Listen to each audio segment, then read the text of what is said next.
ऐसा लग रहा था जैसे यू चांगहाओ को सोने से मढ़ा गया हो। उसने जो हासिल किया था वह सोने का युद्ध कवच था, और वह भी बहुत शक्तिशाली। अब वह अविश्वसनीय रूप से दबंग और प्रभावशाली दिखाई दे रहा था, लगभग एक स्वर्णिम युद्ध देवता की तरह। उसकी नजर अचानक जू यू पर पड़ी। उसने देखा कि जू यू अभी भी अपने खजाने से जुड़ने की कोशिश कर रही थी। उसे बीच में रोकने की इच्छा हुई, लेकिन फिर भी उसने आखिरकार हार मान ली। वह दुष्ट ड्रैगन बोन क्लॉ एक शक्तिशाली खजाना था। ड्रैगन के शरीर से जो कुछ भी आता था वह एक प्राकृतिक खजाना था। शायद वह पंजा उसके कवच से भी ऊंचे स्तर का था। हालांकि जू यू भ्रष्ट मार्ग का हिस्सा था। हालांकि प्राचीन जातियां हमेशा तटस्थ थीं, जब तक कोई उसे भड़काने नहीं आया तब तक वह भ्रष्ट मार्ग पर हमला नहीं कर सकता था। उसने नाक भौं सिकोड़ी। हालांकि वह थोड़ा अनिच्छुक था, उसने जूयू पर हमला करने का कोई भी विचार छोड़ दिया। उसकी नजर पहाड़ के चारों ओर तब तक घूमती रही जब तक उसे दूर सिद्धार्थ दिखाई नहीं दिया। सिद्धार्थ, बस रुको, यू चांगहाओ ने अंदर से व्यंग्य किया। वह एक पल के लिए झिझका और फिर सिद्धार्थ पर हमला न करने का फैसला किया। इसके बजाय उसने और ताबूतों की तलाश शुरू कर दी। अभी और खजाने ढूंढना ज्यादा जरूरी था। इस सुनहरे कवच के साथ उसकी रक्षात्मक शक्ति बहुत बढ़ गई थी। इसके अलावा इस समय वह अभी भी अपनी असली शक्ति को सक्रिय करने में सक्षम नहीं था। एक बार जब वह सागर विस्तार तक पहुंच गया तो उसकी रक्षा वास्तव में चौंकाने वाले स्तर तक बढ़ जाएगी।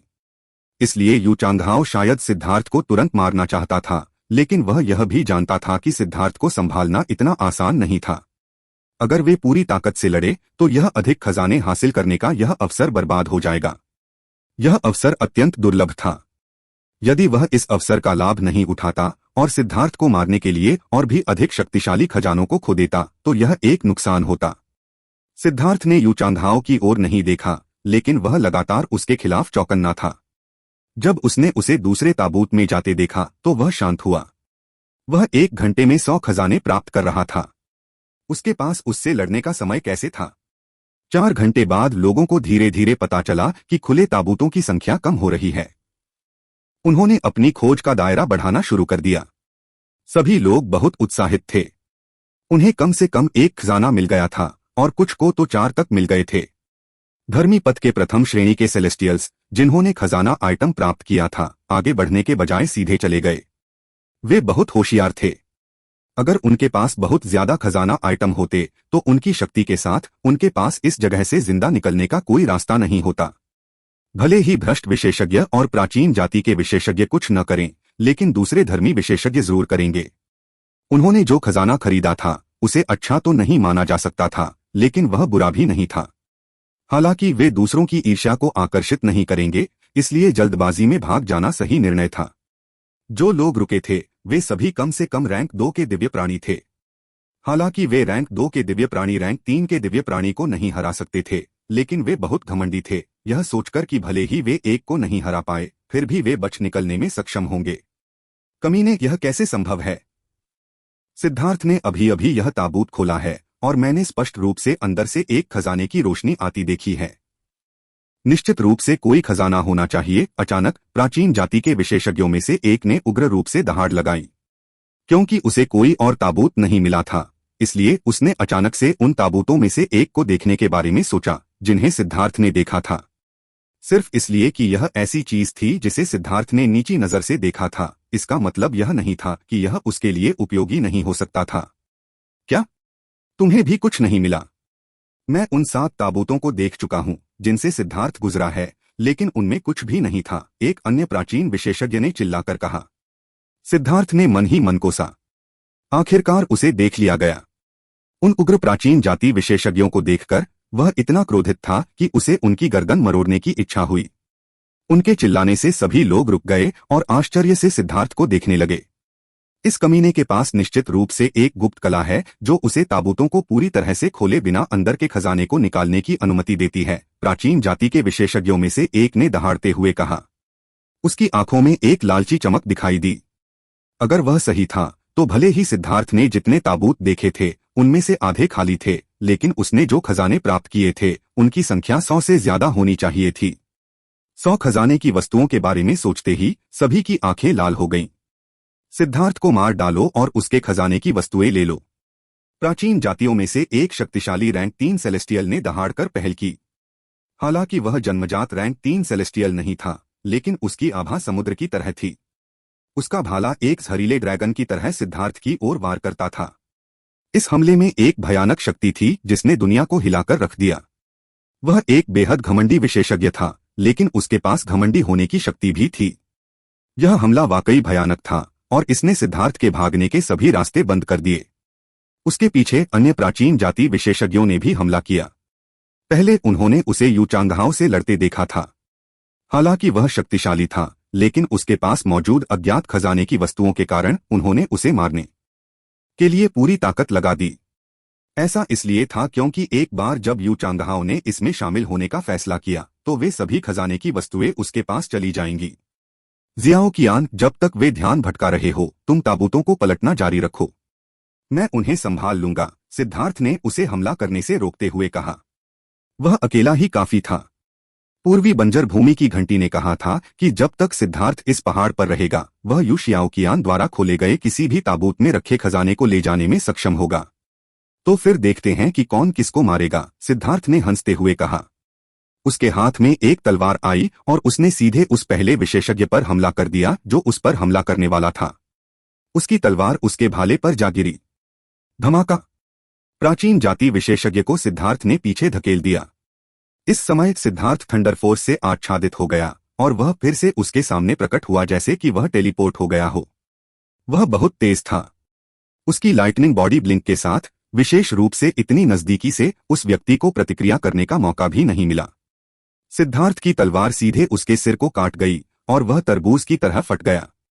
इस हमले ने उसकी वज्र शक्ति को रोक दिया था और इसने उसके शरीर के साथ साथ उसकी आत्मा को भी नष्ट कर दिया था। उसके बचने की जरा सी भी संभावना नहीं थी।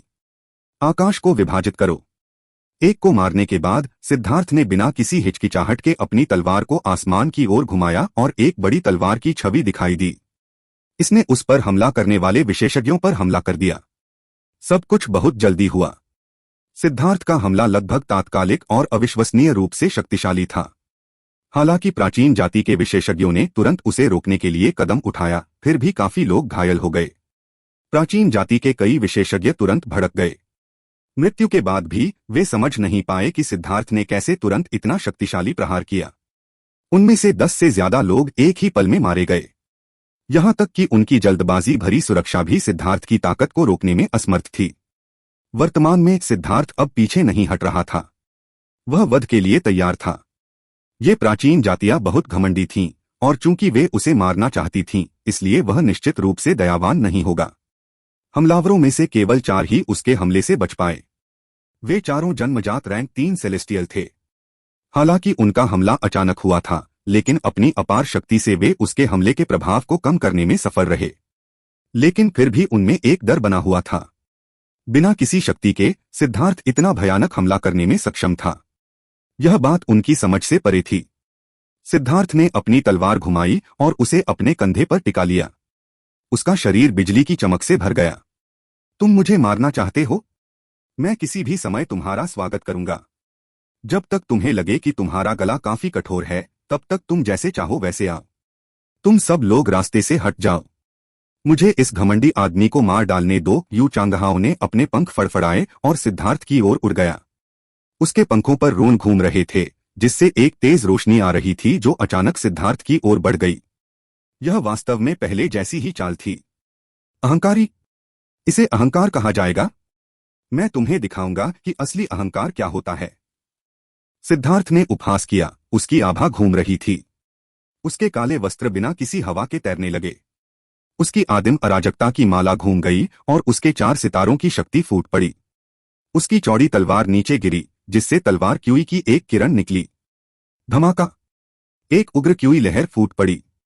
क्या यू चांगहाओ के भयानक हमले को सिद्धार्थ की तलवार से चकनाचूर होते देख हर कोई हैरान रह गया। क्या हो रहा था? पहले तो सिद्धार्थ ने स्पष्ट रूप से उस हमले का सामना करने की हिम्मत नहीं की थी, लेकिन अब उसने आसानी से उसे रोक दिया। क्या इसका मतलब यह था कि सिद्धार्थ पहले भी पीछे हट गया था?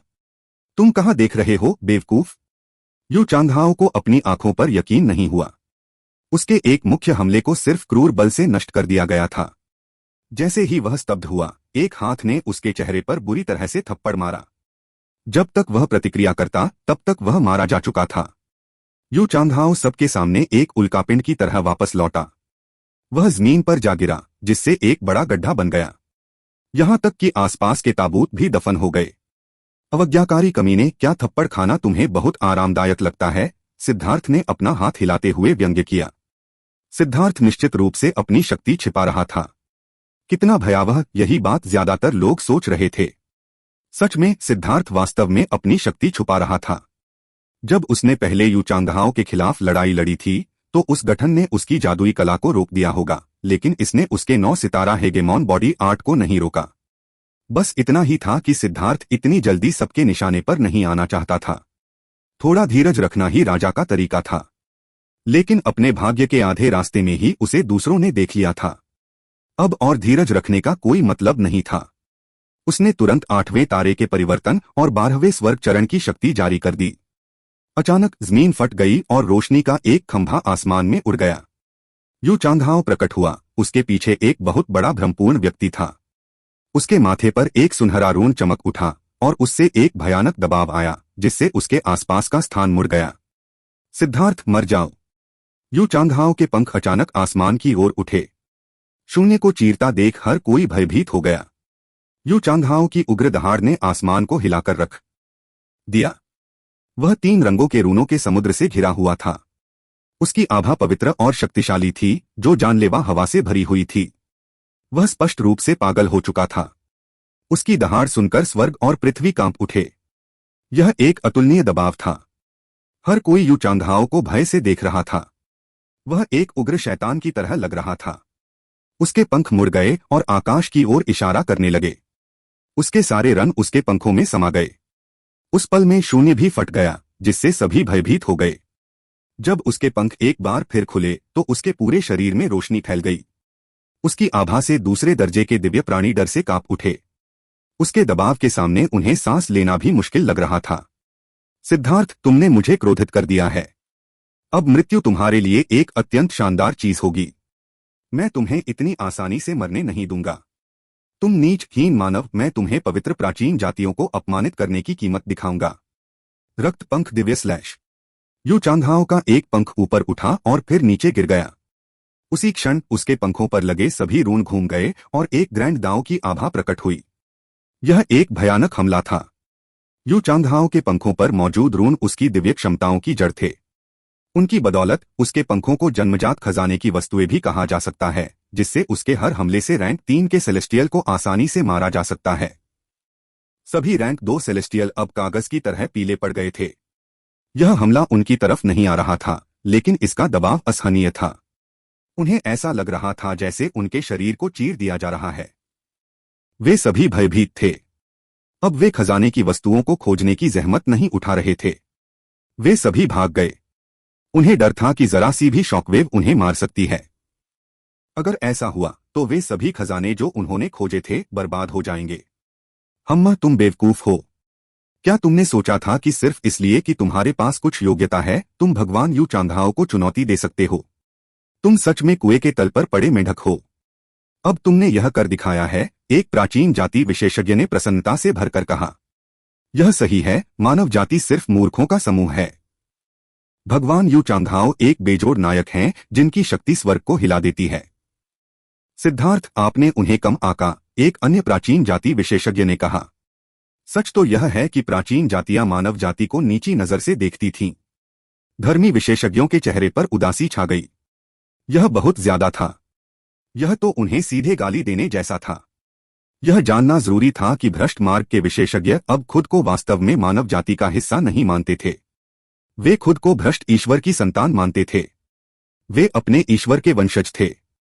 हालांकि वे मानव रूप में थे, लेकिन उनके और मानव जाति के बीच एक स्पष्ट रेखा थी। और इसलिए प्राचीन जातियों के शापों ने केवल धर्मी मार्ग के विशेषज्ञों को प्रभावित किया। लेकिन हालांकि धर्मी विशेषज्ञ क्रोधित थे, उन्होंने पलटवार नहीं किया। प्राचीन जातियां बहुत शक्तिशाली थीं और वे केवल अपने क्रोध को निगल सकते थे।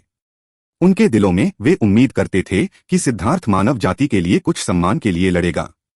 जब हीनता की बात आती है तो तुम्हारी प्राचीन जातियों की बराबरी कौन कर सकता है? मनुष्यों और जानवरों से पैदा हुए संकरों का समूह, क्या तुम अपने पूर्वजों से इस तरह बात करते हो? तो आज तुम्हारे पूर्वज तुम्हें अपने पूर्वजों से बात करने का सही तरीका सिखाएंगे। सिद्धार्थ की दिव्य अंगूठी घूमने लगी और एक राजसी आभा बादलों में उड़ गई। सिद्धार्थ का दबाव बढ़ने लगा। उसका ज्ञानोदय महल सितारा पहले ही 8वें सितारा परिवर्तन तक पहुंच चुका था और इस दौरान उसने कभी भी अपनी दवा लेना बंद नहीं किया था। ज्ञानोदय महल सितारा के 9वें सितारा परिवर्तन के करीब पहुंचने के संकेत पहले से ही थे। हालांकि अभी भी एक रास्ता तय करना था, फिर भी प्रत्येक औषधीय गोली अभी भी उसकी ताकत को थोड़ा बढ़ा सकती थी। अब जब सिद्धार्थ अपनी पूरी ताकत लगा रहा था तो उसके दबाव से दुनिया कांप उठी। यह यू चांगहाओ द्वारा किए गए हमले से भी अधिक भव्य और प्रभावशाली था। उन प्राचीन जाति विशेषज्ञों ने अपने मुंह कसकर बंद कर लिए। अब जब सिद्धार्थ की आभा इस स्तर तक पहुंच गई थी तो यह उनके चेहरे पर एक क्रूर थप्पड़ की तरह था, और यह एक बहुत जोरदार थप्पड़ था। वरिष्ठ प्रशिक्षु भाई सिद्धार्थ वास्तव में हमारे धर्म मार्ग के विशेषज्ञों में से एक होने के योग्य हैं। इन प्राचीन जातियों के विशेषज्ञों को हमारे धर्म मार्ग की शक्ति को ठीक से सिखाए धर्म विशेषज्ञ अतुलनीय रूप से उत्साहित थे। पहले उन्होंने प्राचीन जातियों के अपमान का जवाब देने की हिम्मत नहीं की थी। अब उन्होंने अपनी मुट्ठियां कस ली। अच्छा, तुममें वाकई कुछ क्षमता है। यही एकमात्र तरीका है जिससे यह दिलचस्प होगा। अगर तुम सिर्फ एक ही चाल में मर गए तो यह बहुत उबाऊ होगा। यू चांगहाओ के चेहरे पर एक भयावह मुस्कान दिखाई दी। उसके पंखों पर लगे रून और भी अधिक चमकने लगे। वह स्पष्ट रूप से पहले भी खुद को रोके हुए था, एक ही चाल में सिद्धार्थ को मारने और उसे आसानी से छोड़ देने से डर रहा था। अब जब सिद्धार्थ की आभा फूट पड़ी थी तो वह खुलकर खेल सकता था। तुम्हारी पोजिंग कला में अभी भी कमी है। अगर तुम्हारी कलाएं मेल नहीं खाती तो तुम सिर्फ बेवकूफ बनकर रह जाओगे। आज मैं तुम्हें बता दूंगी कि बिना किसी शक्ति के पोज देने की कोशिश करना महंगा पड़ेगा। धमाका! सिद्धार्थ की तलवार अचानक अंतरिक्ष को चीरती हुई ध्वनि के साथ नीचे गिरी। एक विशाल तलवार छवि निर्दयतापूर्वक स्वर्ग और पृथ्वी को चीरती हुई यू चांगहाओ की ओर बढ़ी। यह स्प्लिट द हेवंस का पहला रूप था, लेकिन यह हमला उसके पिछले हमले से कई गुना अधिक भयानक था। इससे एक कान फाड़ देने वाली गड़गड़ाहट निकली। उसका हमला यू चांगहाओ के हमले से टकराया। पहाड़ हिल गया और अनगिनत ताबूत सीधे हवा में उड़ गए और फिर नीचे गिर गए। क्योंकि तरंगे फूट पड़ी और कई विशेषज्ञ जो दूर भाग गए थे वे अभी भी उड़ गए, खून की उल्टी कर रहे थे। उन्होंने अभी भी अपनी शक्ति को कम करके आंका था। सौभाग्य से वे काफी दूर चले गए थे, अन्यथा केवल इस शॉकवेव ने उन्हें मार डाला होता। वे अब और भी दूर भाग गए। कुछ तो पहाड़ के पीछे की ओर भी भाग गए क्योंकि उन्हें लगा कि वहां ज्यादा सुरक्षित जगह होगी। केवल यू शियाओकियान लगातार ताबूत खोल रही थी और सिद्धार्थ पर नजर रख रही थी। जब तक वह ताबूत को थोड़ा खोलती उसके अंदर का खजाना गायब हो जाता। हालांकि उसे ठीक से पता नहीं था कि क्या हो रहा है, उसके पास पूछने का समय नहीं था। लेकिन वह अनुमान लगा सकती थी कि सिद्धार्थ के पास दूर से भी खजाने को लेने का कोई तरीका है। ये खजाने सिद्धार्थ के लिए बेहद महत्वपूर्ण थे, इसलिए यू शियाओकियान ने जितना संभव हो सके उतने खजाने खोलने की पूरी कोशिश की। सिद्धार्थ और यू चांगहाओ अचानक हवा में दिखाई दिए, उनके पंख हिल गए और वे एक दूसरे पर उग्र रूप से टूट पड़े। अब जाकर सबको एहसास हुआ कि यू चांगहाओ कितना भयानक था। उसके हाथ, पैर और पंख सभी शक्तिशाली आक्रामक हथियार थे। उसके पंख विशेष रूप से शक्तिशाली थे, व्यावहारिक रूप से दो बेजोड़ खजाने की वस्तुएं। जब वे सिद्धार्थ की तलवार से टकराए तो चिंगारियां उड़ी और उनमें से धातु की आवाज आई। विस्फोटक ध्वनियां लगातार हवा में गूंज रही थीं। सिद्धार्थ की तलवार लगातार हवा में नाच रही थी और यू चांगहाओ के 6 अंगों के सामने उसकी हरकतें थोड़ी गड़बड़ थीं। इस तरह के हमले की आवृत्ति कुछ ऐसी थी जिसका उसने पहले सामना नहीं किया था। हालांकि यू चांगहाओ उसका दुश्मन था, लेकिन सिद्धार्थ को यह स्वीकार करना पड़ा कि वह बेहद शक्तिशाली था। नजदीकी सीमा पर लड़ने की उसकी यह अजीब क्षमता प्रभावशाली थी। उसके पंखों से निपटना बहुत मुश्किल था। उसका हर हमला पहाड़ों को गिरा सकता था। अगर सिद्धार्थ की तलवार इतनी मजबूत नहीं होती तो उससे मुकाबला करना नामुमकिन होता। सिद्धार्थ, क्या तुम्हारे पास बस इतनी सी योग्यता है? तुमने मुझे वाकई निराश कर दिया है। जैसे ही यू चांगहाओ बात कर रहा था उसकी हरकतें स्वाभाविक रूप से थोड़ी धीमी हो गईं। सिद्धार्थ ने उसके चेहरे पर थप्पड़ मारा। तुम्हें पोज देने की इजाजत किसने दी? तुम्हारा चेहरा वाकई बहुत मोटा है। इसे थप्पड़ मारने से भी मेरा हाथ दुखता है। तुम में इतना दिमाग भी नहीं है कि तुम सबक सीख सको, सिद्धार्थ ने व्यंग्य किया। उसके चेहरे पर थप्पड़ मारने की तकनीक पहले ही दिव्य स्तर पर पहुंच चुकी थी। लेकिन सिद्धार्थ भी असहाय महसूस कर रहा था कि इस तरह का हमला लोगों को नहीं मार सकता। एक बार जब इस थप्पड़ में हत्या करने का इरादा या संचित ऊर्जा शामिल हो जाती है तो ये लोग सभी विशेषज्ञ होते हैं, इसलिए वे तुरंत इसे समझ लेते हैं। फिर वह किसी पर भी हमला नहीं कर पाएगा। अगर यह सिर्फ एक यादृच्छिक प्रहार था जिसमें कोई हत्या करने की मंशा नहीं थी, तो नजदीकी सीमा पर इसके वार करने की संभावना लगभग 100% थी। लेकिन इसका एकमात्र प्रभाव उसके प्रतिद्वंद्वी को अपमानित करना था। इसमें कोई आक्रामक शक्ति नहीं थी। हालांकि उसके हमले में कोई आक्रामक शक्ति नहीं थी, यह तो सिर्फ भौतिक शरीर की बात थी। जब मन की बात आती है तो उसमें बहुत ज्यादा आक्रामक शक्ति होती है। यू चांगहाओ की आंखें लाल हो गईं। वह पहले ही भूल चुका था कि सिद्धार्थ ने उसके चेहरे पर कितनी बार थप्पड़ मारे थे। अगर वह सिद्धार्थ को नहीं मार पाता तो वह खेती की दुनिया में हंसी का पात्र बन जाता, और अगर वह सिद्धार्थ को मार भी देता तो भी उसे थप्पड़ मारने की बात उसके चेहरे पर एक दाग बन जाती जिसे वह कभी नहीं धो पाता। सिद्धार्थ ने अचानक अपनी तलवार को दोनों हाथों से पकड़ लिया और उसे यू चांगहाओ के पंख पर बुरी तरह से वार कर दिया। इस हमले में उसकी पूरी ताकत थी।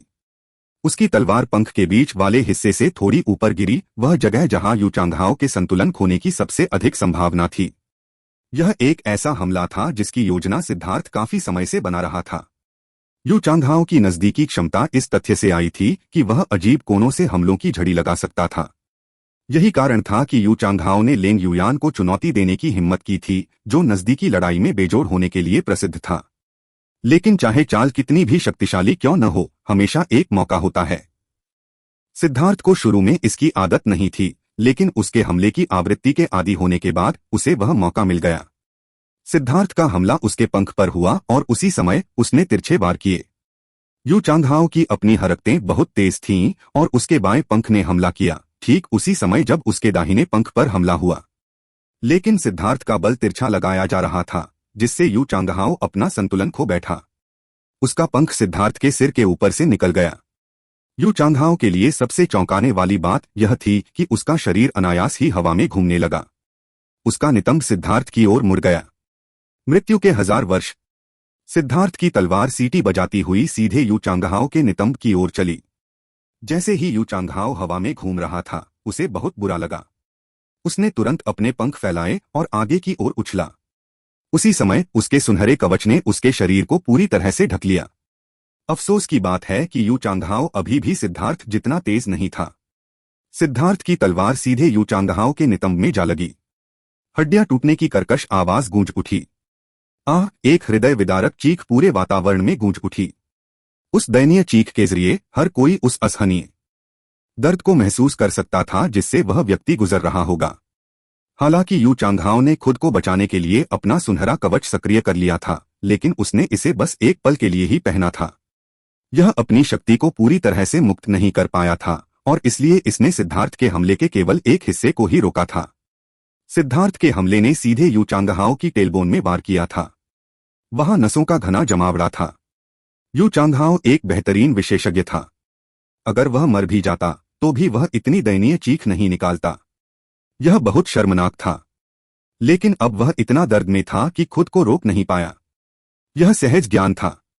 उसकी चीख सुनकर सभी को अपनी हड्डियों में ठंडक महसूस हुई। उन्हें हंसने का कोई विचार नहीं आया। इसके बजाय उन्हें उसके प्रति गहरी सहानुभूति महसूस हुई। ये सभी लोग विशेषज्ञ थे और वे जानते थे कि शरीर के किस हिस्से में सबसे ज्यादा दर्द हो सकता है। उन्हें अपनी खुद की पूंछ की हड्डियों में ठंडक महसूस हुई। उनके सारे बाल खड़े हो गए।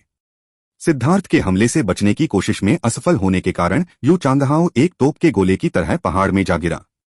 जमीन टूट गई और एक बड़ा छेद दिखाई देने लगा।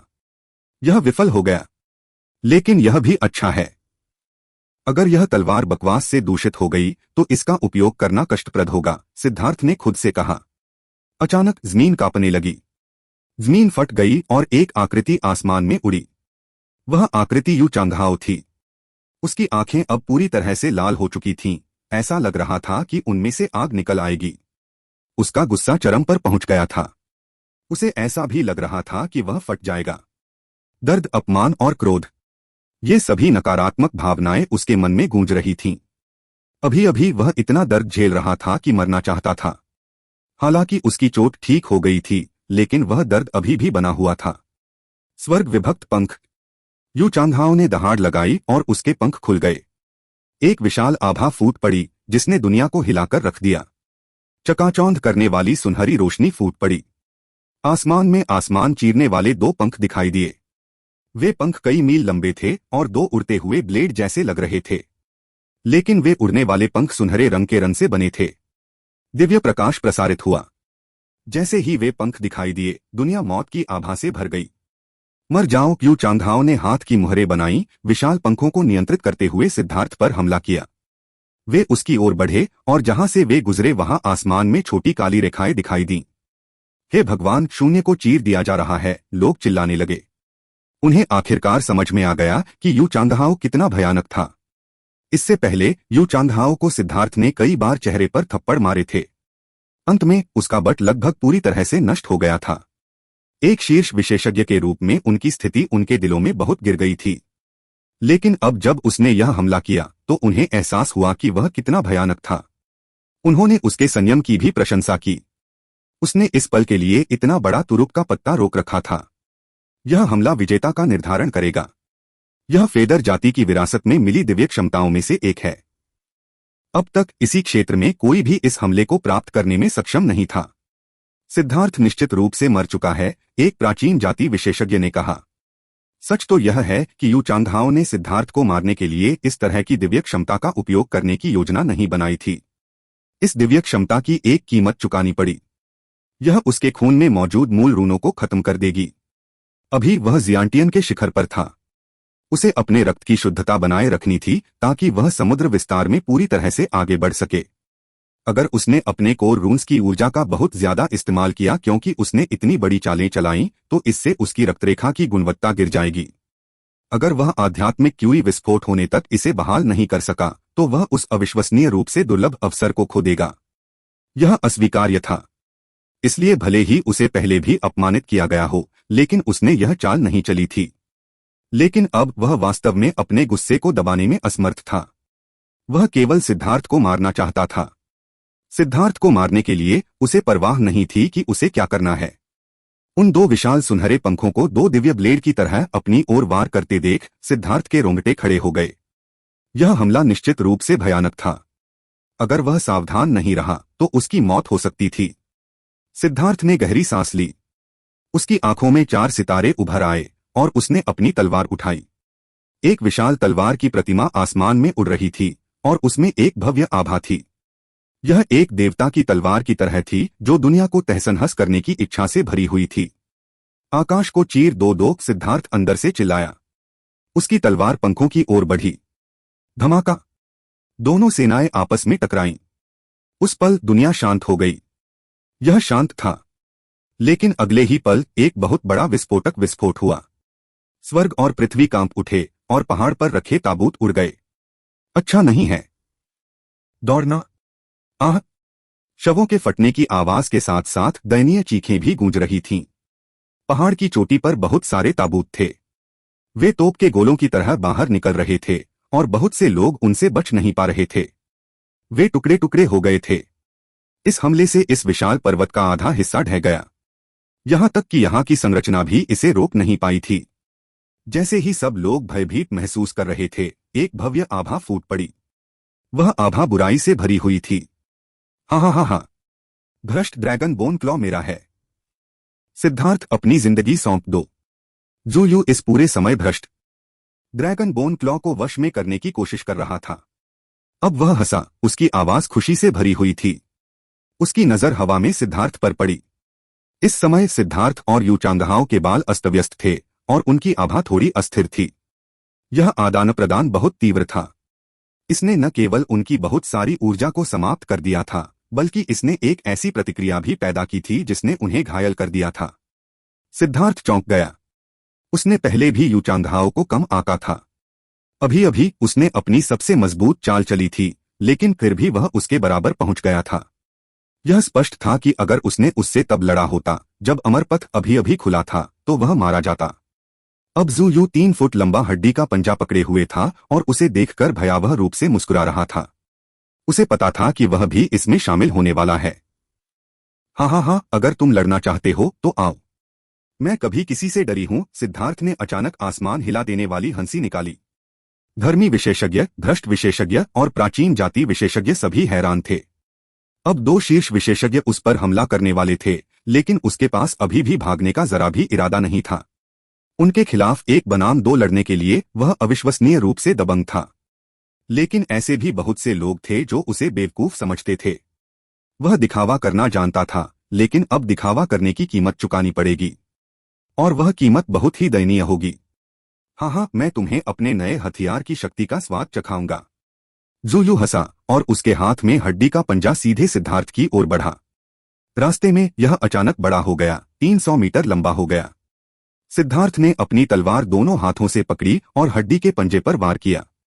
वह यह भी देखना चाहता था कि यह हड्डी का पंजा कितना मजबूत है। धमाका! सिद्धार्थ के हमले से हड्डी के पंजे पर कोई निशान भी नहीं पड़ा। कितना जोर से हड्डी का पंजा ठीक था, लेकिन सिद्धार्थ को अपनी दोनों भुजाओं में तेज दर्द महसूस हुआ।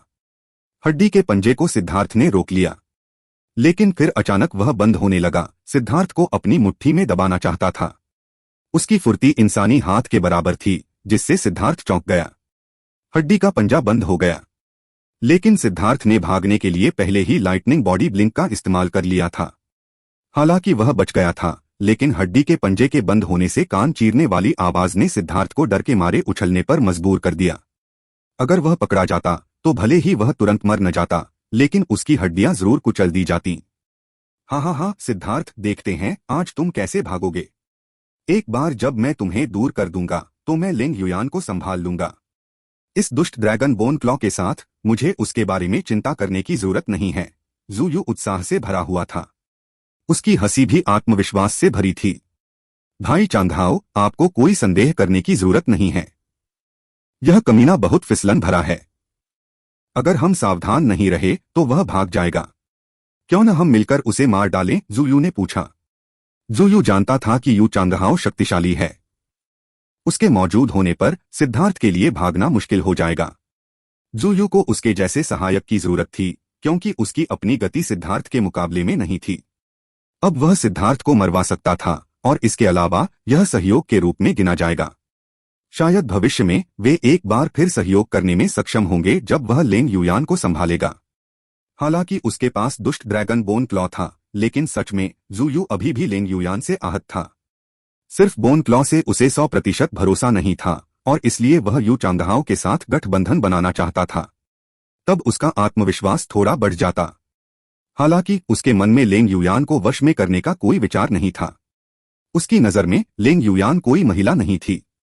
नहीं, वह इंसान भी नहीं थी। वह एक राक्षसी थी, एक राक्षसी जो किसी भी समय उसकी जान ले सकती थी। ठीक है, चलो इस क्रूर को मारने के लिए मिलकर काम करते हैं। यू चांगहाओ के पास अब सिद्धार्थ को मारने में सक्षम होने का कोई आश्वासन नहीं था, क्योंकि उसकी सबसे मजबूत चाल को उसने रोक दिया था। वह बहुत शक्तिशाली था, और उसके अकेले सिद्धार्थ को मारने की संभावना बहुत कम थी। जू यू के साथ सहयोग करना उसका सबसे अच्छा विकल्प था। हाँ हाँ हाँ, अच्छा। सभी भ्रष्ट विशेषज्ञ, मेरे आदेश सुनो। उस महिला को पकड़ो। एक बार जब मैं सिद्धार्थ को मार दूंगा तो मैं उसका पूरा मजा लेना चाहूंगा। जू यू के आदेश से भ्रष्ट विशेषज्ञों के चेहरे पर मुस्कान आ गई। उन्होंने अपने हथियार निकाले और दूर स्थित यू शियाओकियान की ओर बढ़ गए। धर्मी विशेषज्ञ जो मेरे पक्ष में होना चाहते हैं, मेरे दोस्त की रक्षा करने में मेरी मदद करें, सिद्धार्थ अचानक चिल्लाया। उसकी इस हरकत से यू चांगहाओ और जू यू दंग रह गए। जू यू अचानक हंस पड़ी। मुझे उम्मीद नहीं थी कि तुम वाकई इतनी बकवास चीजों से मदद मांगोगे। लगता है यह औरत तुम्हारे लिए बहुत महत्वपूर्ण होगी। हाँ हाँ हाँ, मुझे वह औरत चाहिए। उसे जिंदा पकड़ो। सिद्धार्थ की चीख ने तुरंत ही धर्मी विशेषज्ञों को मुश्किल स्थिति में डाल दिया। सिद्धार्थ को धर्मी विशेषज्ञ माना जा सकता था, लेकिन अभी वह यू चांगहाओ और जू यू का सामना कर रहा था। उसकी मौत लगभग तय थी। उसे भागने का भी मौका नहीं मिलेगा। वे मरना नहीं चाहते थे क्योंकि उन्होंने उसकी मदद की थी। हालांकि उपस्थित 200 से ज्यादा धार्मिक विशेषज्ञों में से 10 से ज्यादा जोशीले लोग यू शियाओकियान की तरफ दौड़े। उनकी नजर में चाहे कुछ भी हो, धार्मिक मार्ग एक एकजुट परिवार होना चाहिए। लेकिन आधे रास्ते में उन्हें अचानक एहसास हुआ कि कुछ गड़बड़ है। उन्होंने देखा कि बाकी लोग हिल भी नहीं रहे थे। क्या? तुम क्या कर रहे हो? हम सभी धर्म के मार्ग का हिस्सा हैं और हमें एकजुट होना चाहिए, उनमें से एक आदमी ने दहाड़ते हुए कहा। वरिष्ठ प्रशिक्षु भाई सिद्धार्थ हमारे धार्मिक मार्ग का हिस्सा हैं। हमें उनकी सुरक्षा की जरूरत है, लेकिन जब उन्हें मुश्किलें आती हैं तो हमें उनकी मदद भी करनी पड़ती है। आप आप बस बैठकर देखते रहेंगे? वे निश्चल धर्मी विशेषज्ञ उन लोगों की ओर देखने की हिम्मत न करते हुए दूसरी ओर देखने लगे। लेकिन बार बार शाप दिए जाने के बाद उनमें से एक ने आखिरकार वापस शाप दिया। तुम किसे शाप दे रहे हो? क्या तुम सब बेवकूफ नहीं हो? सिद्धार्थ दिखावा करना चाहता था और परिणामस्वरूप उसने इतने सारे लोगों को नाराज कर दिया। हमें उसके अपने कामों का खामियाजा क्यों भुगतना चाहिए? तुम छोटे कमीने, तुम बेवकूफ हो, कुछ लोगों में से एक ने गुस्से में कहा। हम बेवकूफों, जाओ और खुद को मौत के घाट उतार दो। क्योंकि हम सभी धर्म के मार्ग पर चलने वाले लोग हैं, इसलिए चिंता मत करो, हम तुम्हारी लाशों को दफनाना सुनिश्चित करेंगे। उन लोगों के शाप के बाद 10 से ज्यादा लोगों का समूह हिचकिचाने लगा। उनमें से कुछ लोग वास्तव में बाकी धर्मी विशेषज्ञों के बीच वापस लौट आए। अंत में केवल 3 लोग ही सिद्धार्थ की मदद करने आए। कायरो, मैं तुम्हारे पूर्वजों को श्राप देता हूं। तुम धर्म के मार्ग से भटक गए हो, तीनों में से एक ने श्राप दिया। उन तीनों ने उन बेपरवाह बदमाशों की अनदेखी की और यू शियाओकियान के पास आ गए। उन्होंने अपने हथियार निकाल लिए और मौत से लड़ने के लिए तैयार हो गए। हालांकि वे जानते थे कि उनका यह कदम आवेगपूर्ण था, लेकिन एक आवाज थी जो उन्हें बता रही थी कि भले ही उन्हें मरना पड़े, लेकिन उन्हें अपने गौरव की रक्षा करनी होगी। वे सिद्धार्थ की तरह बेजोड़ नायक नहीं बन सकते थे, लेकिन वे अपने जीवन का उपयोग करके उस असली कारण को साबित कर सकते थे जिसके लिए उन्होंने साधना शुरू की थी। केवल 3 लोगों को मदद के लिए जाते देखकर सिद्धार्थ को कोई निराशा महसूस नहीं हुई। वास्तव में वह थोड़ा मुस्कुराया। धर्म मार्ग में अभी भी कुछ गर्मजोशी वाले लोग थे। मार डालो, भ्रष्ट विशेषज्ञ यू शियाओकियान के 4 लोगों के समूह की ओर बढ़े। उसी समय यू चांगहाओ ने एक सुनहरा धनुष निकाला। वह पंख जाति का असली हथियार था। यू चांगहाओ हमेशा से ही एक अहंकारी व्यक्ति था। दूसरों को लगता था कि पंख जाति की सबसे मजबूत बात उनकी तीरंदाजी कौशल थी, लेकिन जब वह दूसरों के साथ लड़ता था तो वह व्यावहारिक रूप से कभी भी तीरंदाजी का इस्तेमाल नहीं करता था। ऐसा इसलिए था क्योंकि उसने हमेशा उसी क्षेत्र के विशेषज्ञों के खिलाफ एक बेजोड़ रिकॉर्ड बनाए रखा था। लेकिन यह रिकॉर्ड सबसे पहले तब टूटा था जब लिंग युयान ने उसके सिर पर लगभग चाकू से वार कर दिया था और फिर सिद्धार्थ के लगातार जोरदार थप्पड़ों से टूट गया था। उसने आखिरकार अपना असली हथियार निकाल लिया। धनुष को बाहर निकालने के बाद यू चांगहाओ बहुत क्रोधित था। यह दर्शाता था कि वह एक नजदीकी लड़ाई में सिद्धार्थ से हार गया था। मर जाओ, उसने धनुष खींचा। अनगिनत रून संघनित हुए, स्वर्ग और पृथ्वी की ऊर्जा को अवशोषित करके एक विशाल सुनहरा तीर बनाया। तीर बहुत तेज गड़गड़ाहट के साथ छूटा। उसकी रोशनी बहुत तेज और प्रभावशाली थी। धमाका! सिद्धार्थ ने अपनी तलवार घुमाई। तलवार की एक छवि तीर पर गिरी, जिससे वह नष्ट हो गया। लेकिन सिद्धार्थ चौंक गया क्योंकि उसकी शक्ति से उसकी भुजाएं थोड़ी सुन्न हो गई थीं। यू चांगहाओ को एक बार फिर अपना धनुष वापस खींचते देख सिद्धार्थ ने नाक सिकोड़ी। उसके पंख फड़फड़ाए और उसने लाइटनिंग बॉडी ब्लिंक को सक्रिय कर दिया। वह लगभग एक पल में यू चांगहाओ के सामने आ गया। उसकी तलवार नीचे गिर रही थी। वह बहुत तेज था। वह अपना दूसरा तीर छोड़ने से पहले ही उसके सामने पहुंच गया। उसका धनुष अचानक घूम गया और उसने वास्तव में इसका इस्तेमाल अपनी तलवार को रोकने के लिए किया। एक अजीब सी आवाज सुनाई दी। सिद्धार्थ को लगा कि कोई अजीब सी ताकत उसे पीछे धकेल रही है। वह चौंक गया। यू चांगहाओ दरअसल धनुष से लंबी दूरी और नजदीकी दूरी की लड़ाई में माहिर था। जैसे ही वह पीछे की ओर गिरा, एक विशाल हड्डी का पंजा उसकी ओर आया। धमाका! उसने ज़ुयू के हमले के खिलाफ अपनी तलवार से वार किया और यू चांगहाओ के दूसरे तीर से बचने के लिए पलटाव बल पर भरोसा किया। सिद्धार्थ ने लाइटनिंग बॉडी ब्लिंक को अधिकतम सीमा तक धकेल दिया। वह तुरंत ज़ुयू के पास पहुंच गया। चूंकि दुष्ट ड्रैगन बोन क्लॉ को अभी अभी गिराया गया था, इसलिए ज़ुयू इसका इस्तेमाल बचाव के लिए नहीं कर सकता था। सिद्धार्थ ज़ुयू को यहीं मारने का फायदा उठाना चाहता था। उन तीनों में से ज़ुयू नजदीकी सीमा की लड़ाई में सबसे कमजोर था। उसे मारने का सबसे अच्छा तरीका नजदीकी सीमा में ही था। सिद्धार्थ को अचानक अपने पास आते देख ज़ुयू के चेहरे पर भाव बदल गए। उसने खुद अनुभव किया था कि सिद्धार्थ नजदीक से कितना खतरनाक है, लेकिन अगर वह पीछे हटना भी चाहता तो बहुत देर हो चुकी थी। उसके पास सिद्धार्थ जैसी भयानक गति नहीं थी। उसने जल्दी से अपनी काली तलवार से उसे रोक दिया।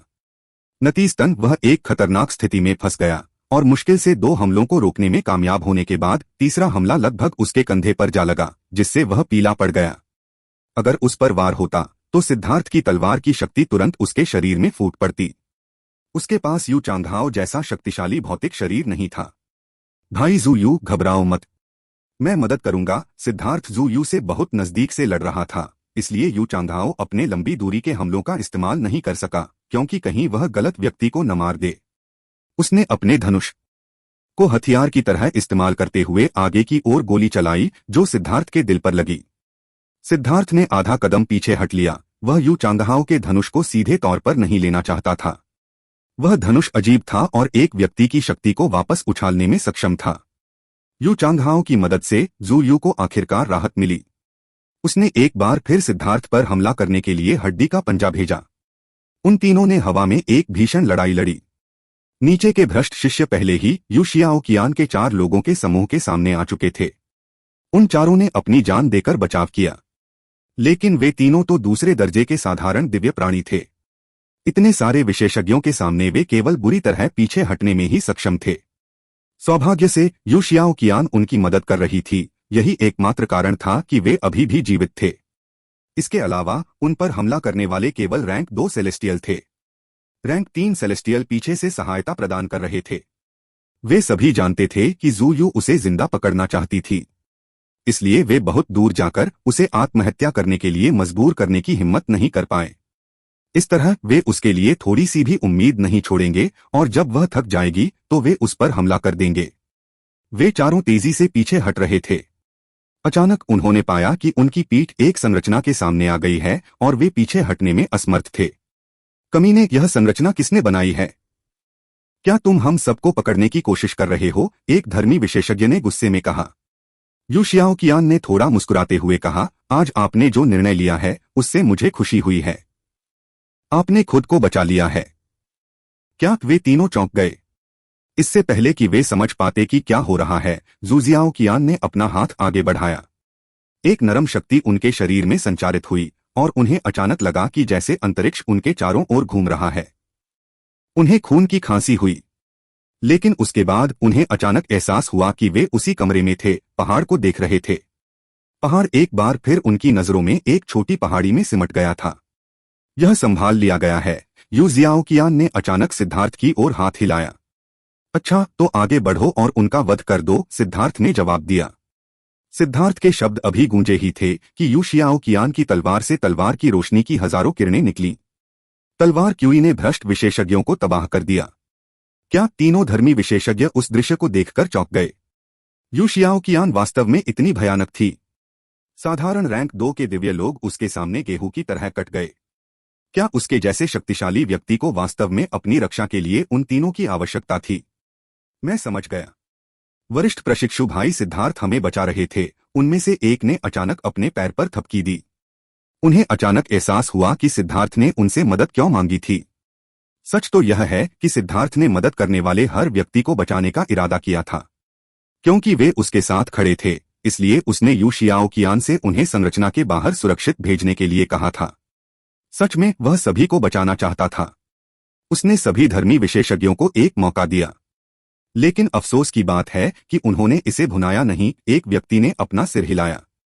मुझे बहुत पछतावा हो रहा है। धिक्कार है उन बेवकूफों को। उन्हें लगा कि वे अलग थलग रह सकते हैं। वे मरने के लायक हैं।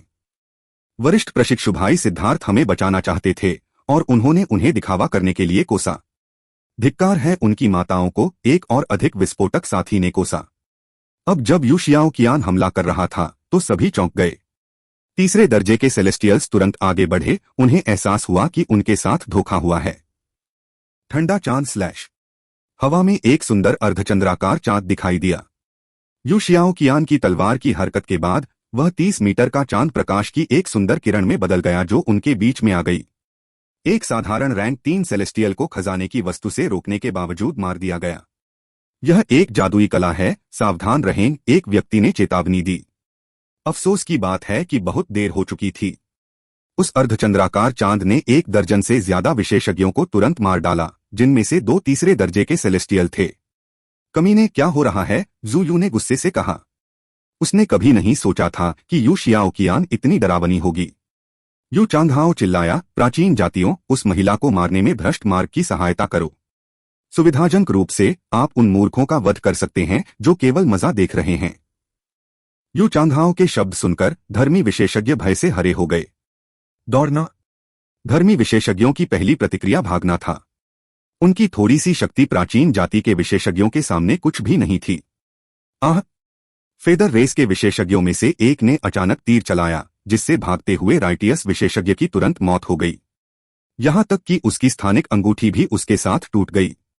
लेकिन जैसे ही उसकी स्थानिक अंगूठी टूटी, 2 खजाने की वस्तुएं हवा में दिखाई दीं। तर्क के अनुसार जब स्थानिक वलय नष्ट हो जाएंगे तो अंदर जो कुछ भी होगा वह अव्यवस्थित अंतरिक्ष में खींच लिया जाएगा और इस दुनिया से हमेशा के लिए गायब हो जाएगा। हालांकि खजाने की वस्तुएं अलग थीं। उस व्यक्ति की खजाने की वस्तुएं औसत थीं और उनकी आध्यात्मिकता पर्याप्त नहीं थी। एक इंसान के बुद्धि स्तर के अनुसार निम्न श्रेणी की खजाने की वस्तुएं मूर्खों की तरह थीं। मूल रूप से खजाना आइटम ऐसी चीजें नहीं थीं जिन्हें स्थानिक रिंगों में संग्रहित किया जा सकता था जो खजाना आइटम स्तर तक नहीं पहुंची थीं। लेकिन कम बुद्धि वाले खजाने की वस्तुओं को एक स्थानिक रिंग में संग्रहित किया जा सकता था। जब एक स्थानिक रिंग टूट जाती तो वे सहज रूप से खतरे को भांप लेते और उससे बच निकलते। आखिरकार भले ही खजाना आइटम मूर्ख थे, फिर भी वे बेहद शक्तिशाली थे। लेकिन ये दोनों स्पष्ट रूप से मूर्ख थे। अंतरिक्ष वलय से भागने के बाद वे बस वहां तैरते रहे, यह नहीं जानते थे कि क्या करना है। पंख दौड़ विशेषज्ञ सबसे तेज था। उसके पंख फड़फड़ाए और उसने व्यावहारिक रूप से तुरंत उन 2 खजाने की वस्तुओं को ले लिया। वह खुश था। जैसा कि अपेक्षित था, अमीर बनने का सबसे तेज तरीका लोगों को मारना और उनके खजाने को लेना था। उसे सिर्फ एक व्यक्ति को मारकर 2 खजाने की वस्तुएं प्राप्त करते देख सभी प्राचीन जाति के विशेषज्ञों की आंखें लाल हो गईं। यह तो पता ही था कि खजाने की वस्तु प्राप्त करने के लिए ताबूत खोलने में बहुत समय लगता है, लेकिन अब यह बहुत आसान था। उसने सिर्फ एक सांस में 2 खजाने की वस्तुएं प्राप्त कर ली थीं। सभी प्राचीन जाति के विशेषज्ञ दहाड़ते हुए धर्मी विशेषज्ञों पर पागल जानवरों की तरह टूट पड़े। हे भगवान, यहाँ एक अवरोध है। अरे, किस कमीने ने यह जाल बिछाया है? धर्मी विशेषज्ञों ने क्रोधित होकर कहा। उसी समय उन्हें अचानक याद आया कि जब जू यू दुष्ट ड्रैगन बोन क्लॉ को वश में कर रहा था तो दर्जनों लोग उसकी रखवाली कर रहे थे। उनमें से कई लोग भूतों की तरह भाग गए थे। अब जब उन्होंने इस बारे में सोचा तो उन्हें तुरंत एहसास हुआ कि यह भ्रष्ट मार्ग का काम था। उन्होंने बहुत पहले से ही उन पर नजर रखी हुई थी और उनके द्वारा प्राप्त किए गए खजाने को छीनने के लिए यह जाल बिछाया था। आह! वरिष्ठ प्रशिक्षु भाई सिद्धार्थ, हमें बचाओ। प्राचीन जाति के विशेषज्ञों की हत्या के तहत धर्मी विशेषज्ञ भूखे भेड़ियों से घिरी मोटी भेड़ों की तरह थे। अपनी निराशा में वे केवल एक ही काम कर सकते थे, वह था सिद्धार्थ से मदद की भीख मांगना। तुम्हारे पास खुद को बचाने का मौका था, लेकिन तुमने उसे छोड़ दिया। तुम किससे शिकायत कर रहे हो? अगर तुम किसी को दोष देना चाहते हो तो खुद को दोष दो कि तुम ऐसा व्यवहार कर रहे हो जैसे कि कुछ भी मायने नहीं रखता जब तक कि इसमें तुम शामिल न हो। यू शियाओकियान की आवाज हर जगह गूंज रही थी। भ्रष्ट विशेषज्ञों से घिरी होने के बावजूद उसके लिए यह बहुत आसान था। उसकी तलवार हवा में उड़ गई और यहां तक कि रैंक 3 सेलेस्टियल भी उसे डराने में असमर्थ थे। उसने उन्हें मार डाला और आसानी से उनके खजाने की वस्तुओं को उठा लिया। उसकी बातें सुनकर धर्मी विशेषज्ञ तुरंत निराश हो गए।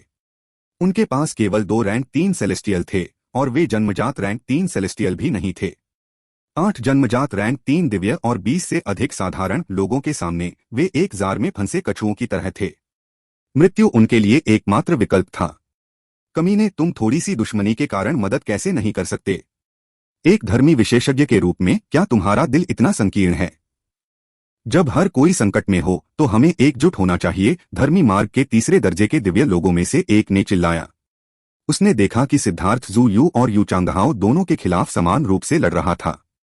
इसके अलावा यू शियाओकियान को भ्रष्ट विशेषज्ञों के खिलाफ आसानी से जीत मिल रही थी। अगर वह मदद करने आती तो शायद उनके लिए थोड़ी उम्मीद होती।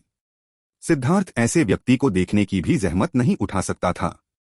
उसने इसे कुत्ते की पाद के समान समझा। जहां तक यू शियाओ कियान की बात है, वह इतनी क्रोधित थी कि वह बोल भी नहीं पा रही थी। तुम कमीने, क्या तुम्हारा कोई चेहरा भी है?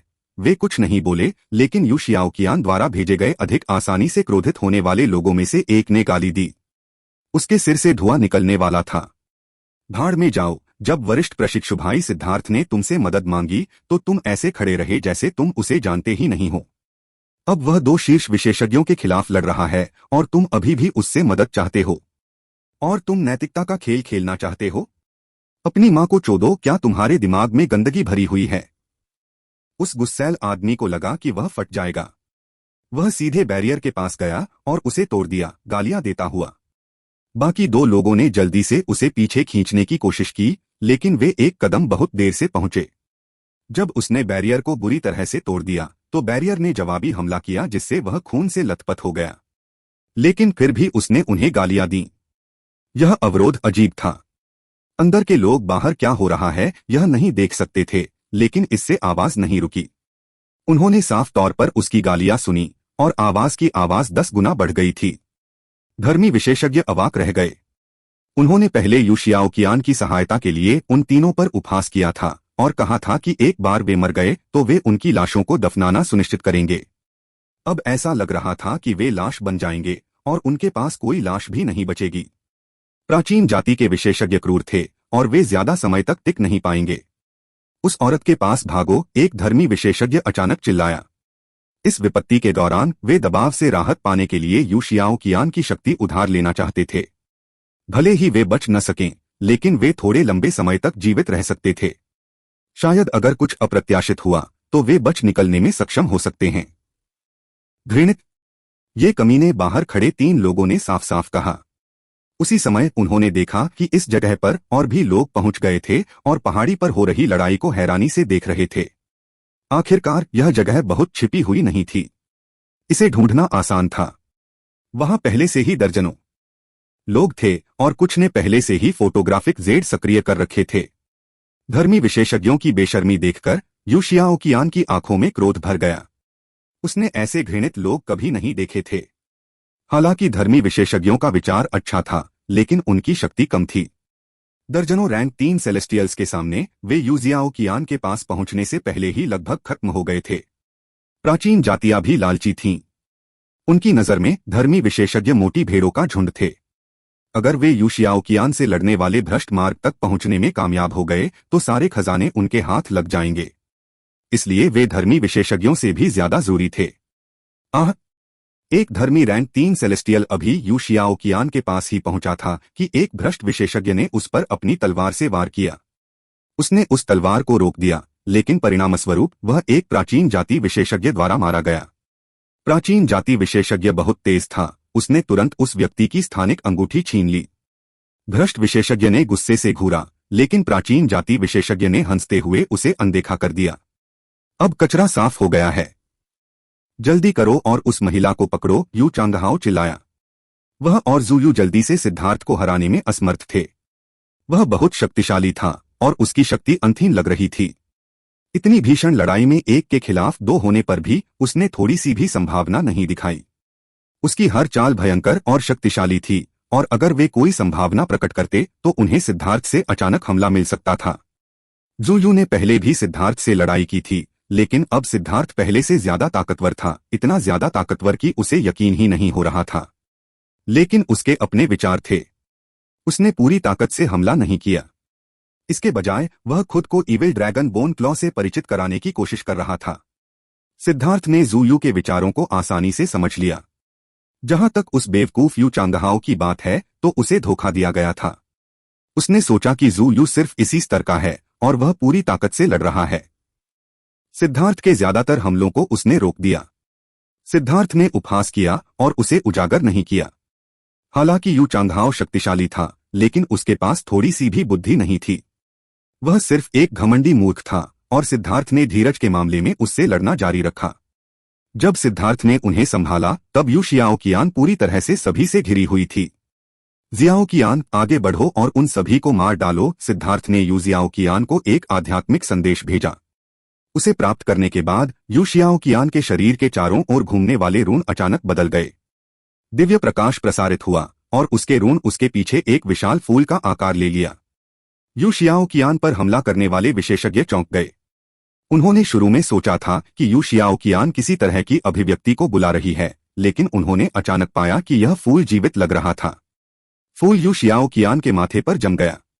उसकी तलवार फूल के बीच में लगी और एक भयानक रोशनी फूट पड़ी। फूल की रोशनी बहुत तेज और अंधा कर देने वाली थी। अच्छा नहीं, भागो।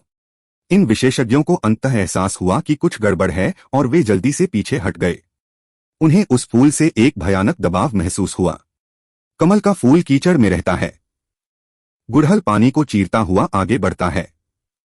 पत्तियां उगती हैं, फूल खिलते हैं, गूदा गाढ़ा होता है। यू शियाओ कियान के मंत्रोच्चार के बाद फूल तेजी से खिल गया और रून से बना गूदा दिखाई दिया। यह सपने जैसा था और यह बताना मुश्किल था कि यह असली था या नकली। विश्व विनाश गुड़हल खिलो। फूल अचानक हिल गया। दुनिया तुरंत शांत हो गई। अचानक अनंत इंद्रधनुषी रोशनी फूट पड़ी। यह सुंदर और विचित्र था, जिसने 100 मील के दायरे में सब कुछ निगल लिया। जो भी उस रोशनी से छू जाता था, उसका शरीर टुकड़े टुकड़े हो जाता था। हवा खून से भर जाती थी, मानो धरती पर नरक हो। क्या भयानक हमला था, सिद्धार्थ भी चौंक गया। यू शियाओ कियान वास्तव में इतनी शक्तिशाली थी। उसका यह कदम वाकई भयानक था, और सबसे भयानक बात यह थी कि वह इतनी जल्दी इस तरह के कदम का इस्तेमाल करने में सक्षम थी।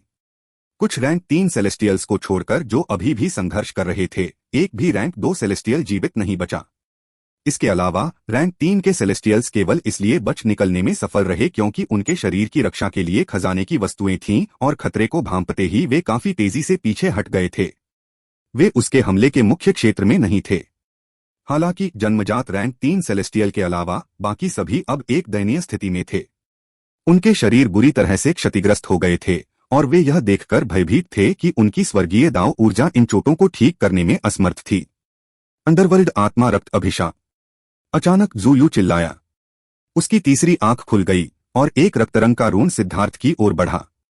सिद्धार्थ ने अचानक से बचने की कोशिश की जब उसने पाया कि उसके चारों ओर जगह बंद हो गई है। वह हिल नहीं सकता था।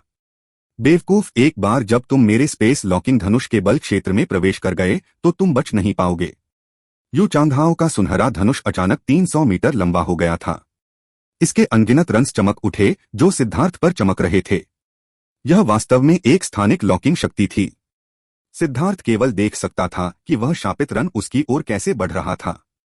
सिद्धार्थ को उम्मीद नहीं थी कि यू चांगहाओ अपने आसपास की जगह को सील करने के लिए खजाने की वस्तु का उपयोग करने में सक्षम होगा। इस तरह वह जू यू के अभिशाप से बचने में असमर्थ था। लेकिन उसने जू यू की तरफ देखा और व्यंग्य किया। बेवकूफ, तुम्हें तब तक इंतजार करना पड़ा जब तक तुम्हारे बहुत से लोग मर नहीं गए। अब तुम्हें पता होना चाहिए कि मूर्खता की कीमत चुकानी पड़ती है। क्या तुम्हें लगा कि मैंने तुम्हारे श्राप के खिलाफ कोई बचाव तैयार नहीं किया है? सिद्धार्थ बस अपनी तलवार के साथ वहीं खड़ा रहा। वह हिला नहीं। उसने बस शाप रून को अपने पास आने दिया। इससे जू यू चौंक गया। उसे अपनी शाप कला पर पूरा भरोसा था। अगर सिद्धार्थ पर वार होता तो वह तुरंत कमजोर हो जाता। फिर वे उसे जिंदा पकड़ सकते थे और उसे पीड़ा दे सकते थे। लेकिन जू यू को वाकई पछतावा हुआ। उसे पीछे नहीं हटना चाहिए था और सिद्धार्थ को अपने दुष्ट ड्रैगन बोन क्लॉ को प्रशिक्षित करने के लिए एक उपकरण के रूप में इस्तेमाल नहीं करना चाहिए था। भ्रष्ट मार्ग को यहाँ बहुत नुकसान उठाना पड़ा था। जैसे ही वह शापित रून सिद्धार्थ पर उतरने वाला था, एक शरीर उड़कर आया और रून पर जा गिरा। क्या? शाप का रून तुरंत उस व्यक्ति के शरीर में प्रवेश कर गया। वह कांपने लगा और उसके चेहरे पर कालापन छा गया। जू यू चौंक गया क्योंकि उसे एहसास हुआ कि यह व्यक्ति भ्रष्ट मार्ग से था। वह वास्तव में सिद्धार्थ के श्राप की जगह लेने के लिए यहाँ आया था। सिद्धार्थ मुस्कुराया। जैसे ही उसने जू यू को यहाँ देखा, उसे पता चल गया था कि यह बहुत बड़ी लड़ाई में बदल जाएगा। इसलिए उसने बहुत पहले ही यू शियाओ कियान से इस बारे में चर्चा कर ली थी। इस तरह का अभिशाप बहुत भयानक था। इसलिए यू शियाओ कियान हमेशा अपनी शक्ति को छुपाती रही थी। अगर उसे कोई खतरा होता तो उसे सिद्धार्थ के लिए एक प्रतिस्थापन भेजना होता। अब उसकी भविष्यवाणी सही साबित हुई थी। सिद्धार्थ के आसपास की जगह शांत हो गई। यू चांगहाओ की स्पेस लॉकिंग क्षमताएं स्पष्ट रूप से सीमित थीं। वह अभी तक एक समुद्री विस्तार विशेषज्ञ भी नहीं था, इसलिए वह खजाने की वस्तु की पूरी शक्ति को बाहर लाने में असमर्थ था। सिद्धार्थ अचानक यू चांगहाओ के पास आ गया। यू चांगहाओ सबसे करीब था और लाइटनिंग बॉडी ब्लिंक का उपयोग करके सिद्धार्थ ने एक पल में अंतर को कम कर दिया। उसकी तलवार उसके धनुष की ओर बढ़ गई। यू चांगहाओ ने अपने खजाने की वस्तु की विशेष क्षमता का उपयोग करने के लिए अपने आध्यात्मिक युआन को बहुत अधिक खर्च कर दिया था। परिणामस्वरूप अब सिद्धार्थ को बहुत अधिक लाभ हुआ। उसके पास बचने का कोई समय नहीं था। अपने दांतों को भींचते हुए उसने अपने धनुष को सिद्धार्थ के दिल की ओर मारा। वह सिद्धार्थ को पीछे हटने और कुछ सांस लेने की जगह पाने के लिए मजबूर करने की कोशिश कर रहा था। हालांकि उसने सिद्धार्थ की निर्दयता को कम करके आंका था। सिद्धार्थ ने अपने धनुष को अनदेखा कर दिया। उसकी तलवार पहले ही उसके पास पहुंच चुकी थी। सिद्धार्थ की तलवार यू चांगहाओ के दिल में घुस गई, जिससे उसकी छाती में एक बड़ा छेद हो गया। यू चांगहाओ के धनुष की बात करें तो वह सिद्धार्थ की छाती को चीरता हुआ उसकी पीठ से बाहर निकल गया। दोनों को खून की उल्टी हुई। यह वह परिणाम नहीं था जो यू चांगहाओ चाहता था। उसने सोचा था कि सिद्धार्थ बच जाएगा। तुम मेरे साथ निर्दयता के मामले में प्रतिस्पर्धा करना चाहते हो? मैं कभी भी इस मामले में प्रतिस्पर्धा करने से डरता हूं। धमाका! अचानक उसकी तलवार से एक भयानक शक्ति फूट पड़ी। वह यू चांगहाओ को अपने साथ मरने के लिए मजबूर कर रहा था। अगर यू चांगहाओ भी अपने धनुष से ऐसा ही करता तो वे दोनों एक दूसरे से उड़ जाते। लेकिन अंत में यू चांगहाओ डर गया। हालांकि वह क्रूर था, लेकिन वह मरना नहीं चाहता था। सिद्धार्थ के इस आत्मघाती कदम को भांपते हुए उसके पंख अचानक फड़फड़ाए और वह पीछे गिर गया। उसी समय उसके स्वर्गीय दाओरून ने सिद्धार्थ की तलवार को लपेट लिया, जिससे उसकी शक्ति का जितना संभव हो सके उतना कम हो गया। यू चांगहाओ तलवार से बच निकलने में सफल रहा, लेकिन वह उसकी शक्ति को पूरी तरह से रोक पाने में सफल नहीं हुआ।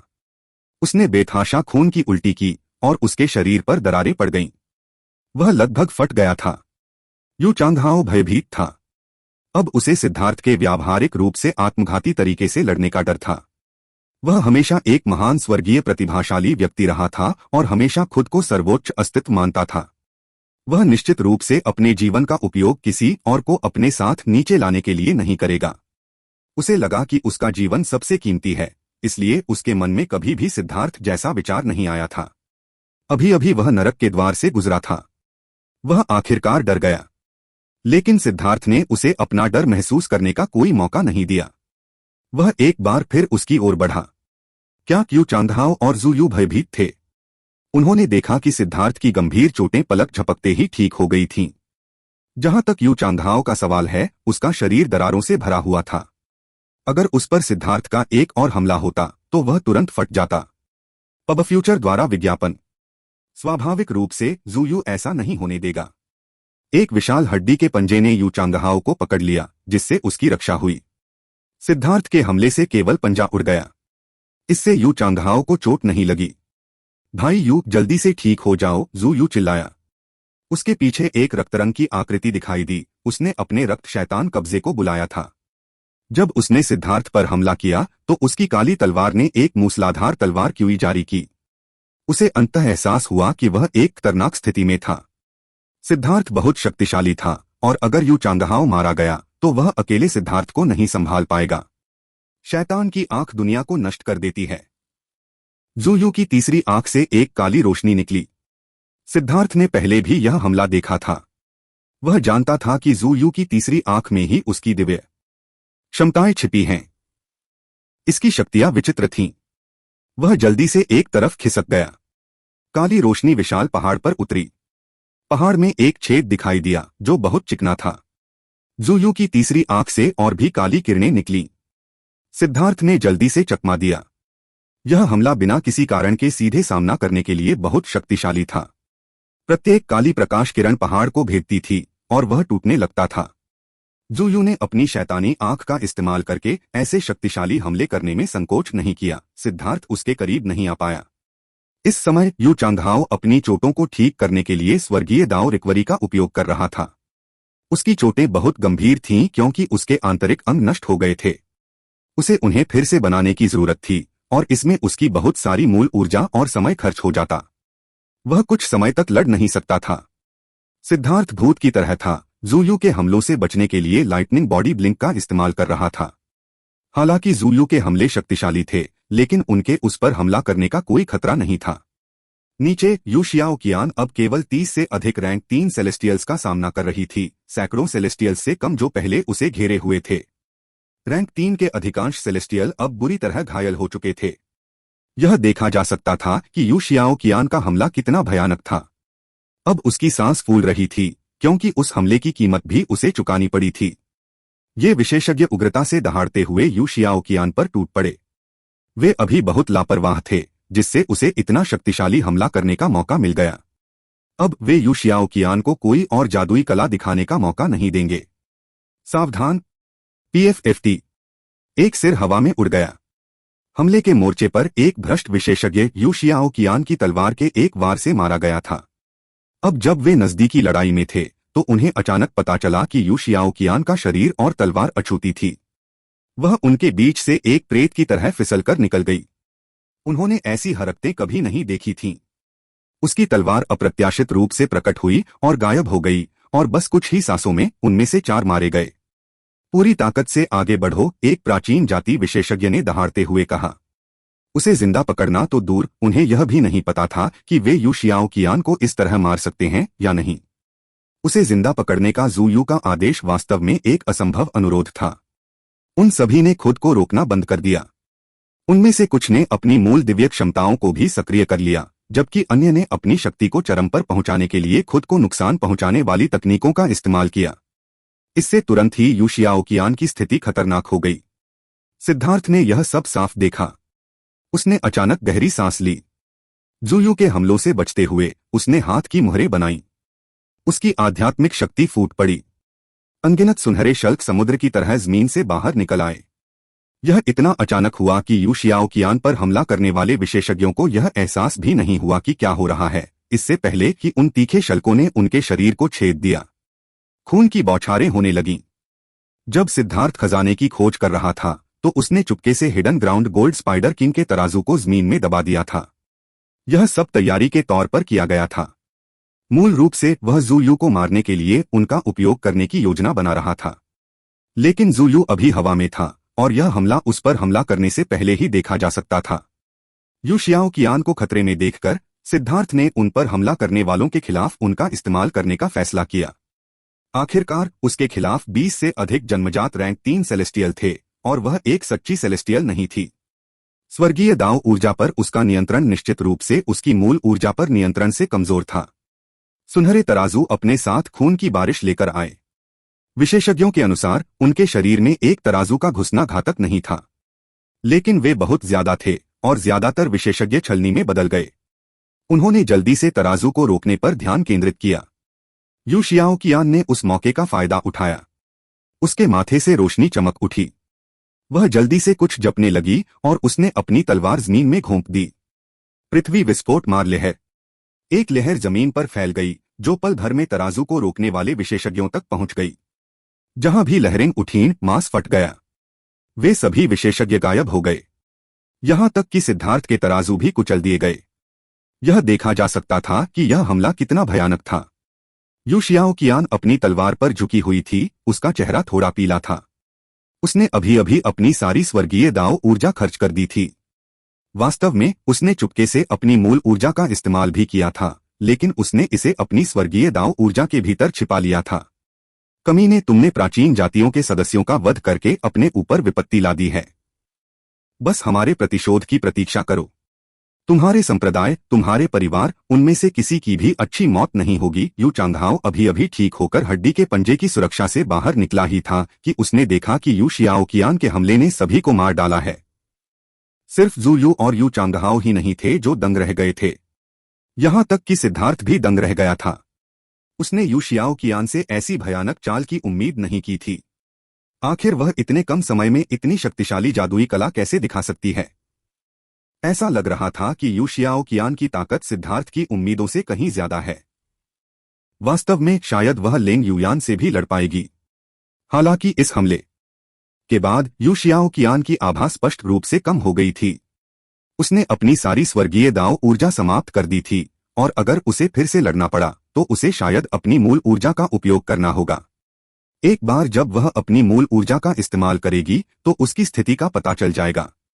संभवतः इस अवरोध के बाहर पहले से ही लोग गुप्त रूप से देख रहे होंगे। वह अभी हमला नहीं कर सकती थी। अच्छा काम किया जियाओ कियान। तुम आराम करो। इन दो बेवकूफों को मेरे पास छोड़ दो, सिद्धार्थ चिल्लाया। वह अचानक बिजली के एक बोल्ट में बदल गया जो यू चांगहाओ की ओर बढ़ा। उसकी तलवार यू चांगहाओ की ओर बढ़ी। यू चांगहाओ की आंखों में बर्फीली रोशनी चमक उठी जब उसने अपनी धनुष की डोरी का इस्तेमाल सिद्धार्थ की तलवार को मारने के लिए किया। सिद्धार्थ की ताकत उसके लिए थोड़ी ज्यादा थी, इसलिए वह उसे दूर से ही पीछे खींचकर लंबी दूरी के हमले करने से पहले पलटना चाहता था।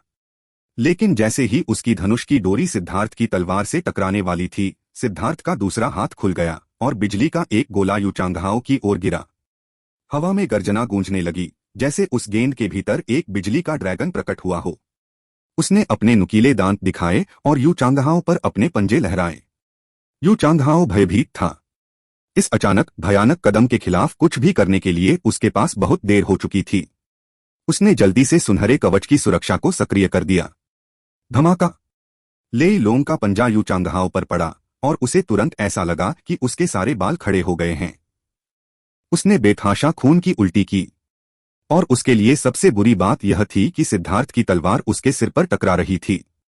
सब कुछ बहुत तेजी से हो रहा था और दूर खड़ी ज़ुयू के पास मदद करने का कोई मौका नहीं था।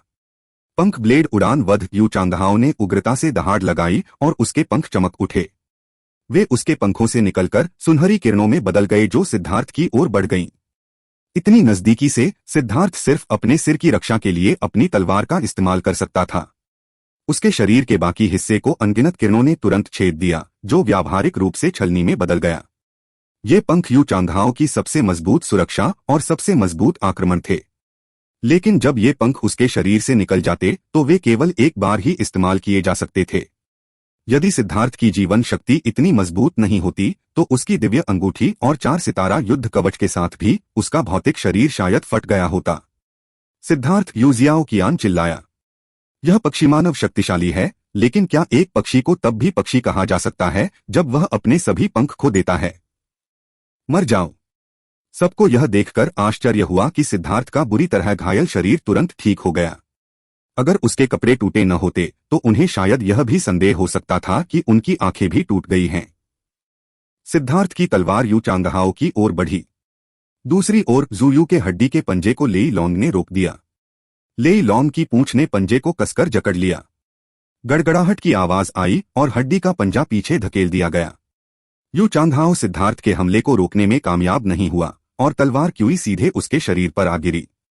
उसने अपने पंखों से अपने प्राणों की रक्षा की, लेकिन फिर भी उसने खून की उल्टी की। उसी समय उसके लगभग अविनाशी पंख कट गए और खून बहने लगा। पंखों की सुरक्षा के बिना उसके पंखों की रक्षात्मक शक्ति तेजी से कम हो गई थी। वह अब सिद्धार्थ के हमलों को रोकने में सक्षम नहीं था। यू चांगहाओ ज़ुयू के पास वापस उड़ गया। उसे ज़ुयू के पास रहना था ताकि वह सिद्धार्थ को संभालने के लिए दुष्ट ड्रैगन बोन क्लॉ उधार ले सके। उग्र ज्वाला जेल। यू चांगहाओ अभी ज़ुयू के पास वापस आया ही था कि उनके चारों ओर अनंत ज्वाला ऊर्जा संघनित हो गई। सिद्धार्थ ने भी हाथ की मुहरें बनाई और मंत्रोच्चार हवा में भर गया, जो स्वर्ग और पृथ्वी पर गूंज उठा। उनके चारों ओर एक विशाल ज्वाला जेल बन गई। सिद्धार्थ ने उनका ध्यान भटकाने के लिए लेई लॉन्ग का इस्तेमाल किया था ताकि वह उग्र ज्वाला जेल का इस्तेमाल कर सके। अब जब उग्र ज्वाला जेल प्रकट हो गई थी तो सिद्धार्थ ने सीधे निर्वाण शास्त्र को सक्रिय कर दिया ताकि इसकी शक्ति बढ़ सके। ज़ुयू और यू चांगहाओ के हाव भाव बदल गए।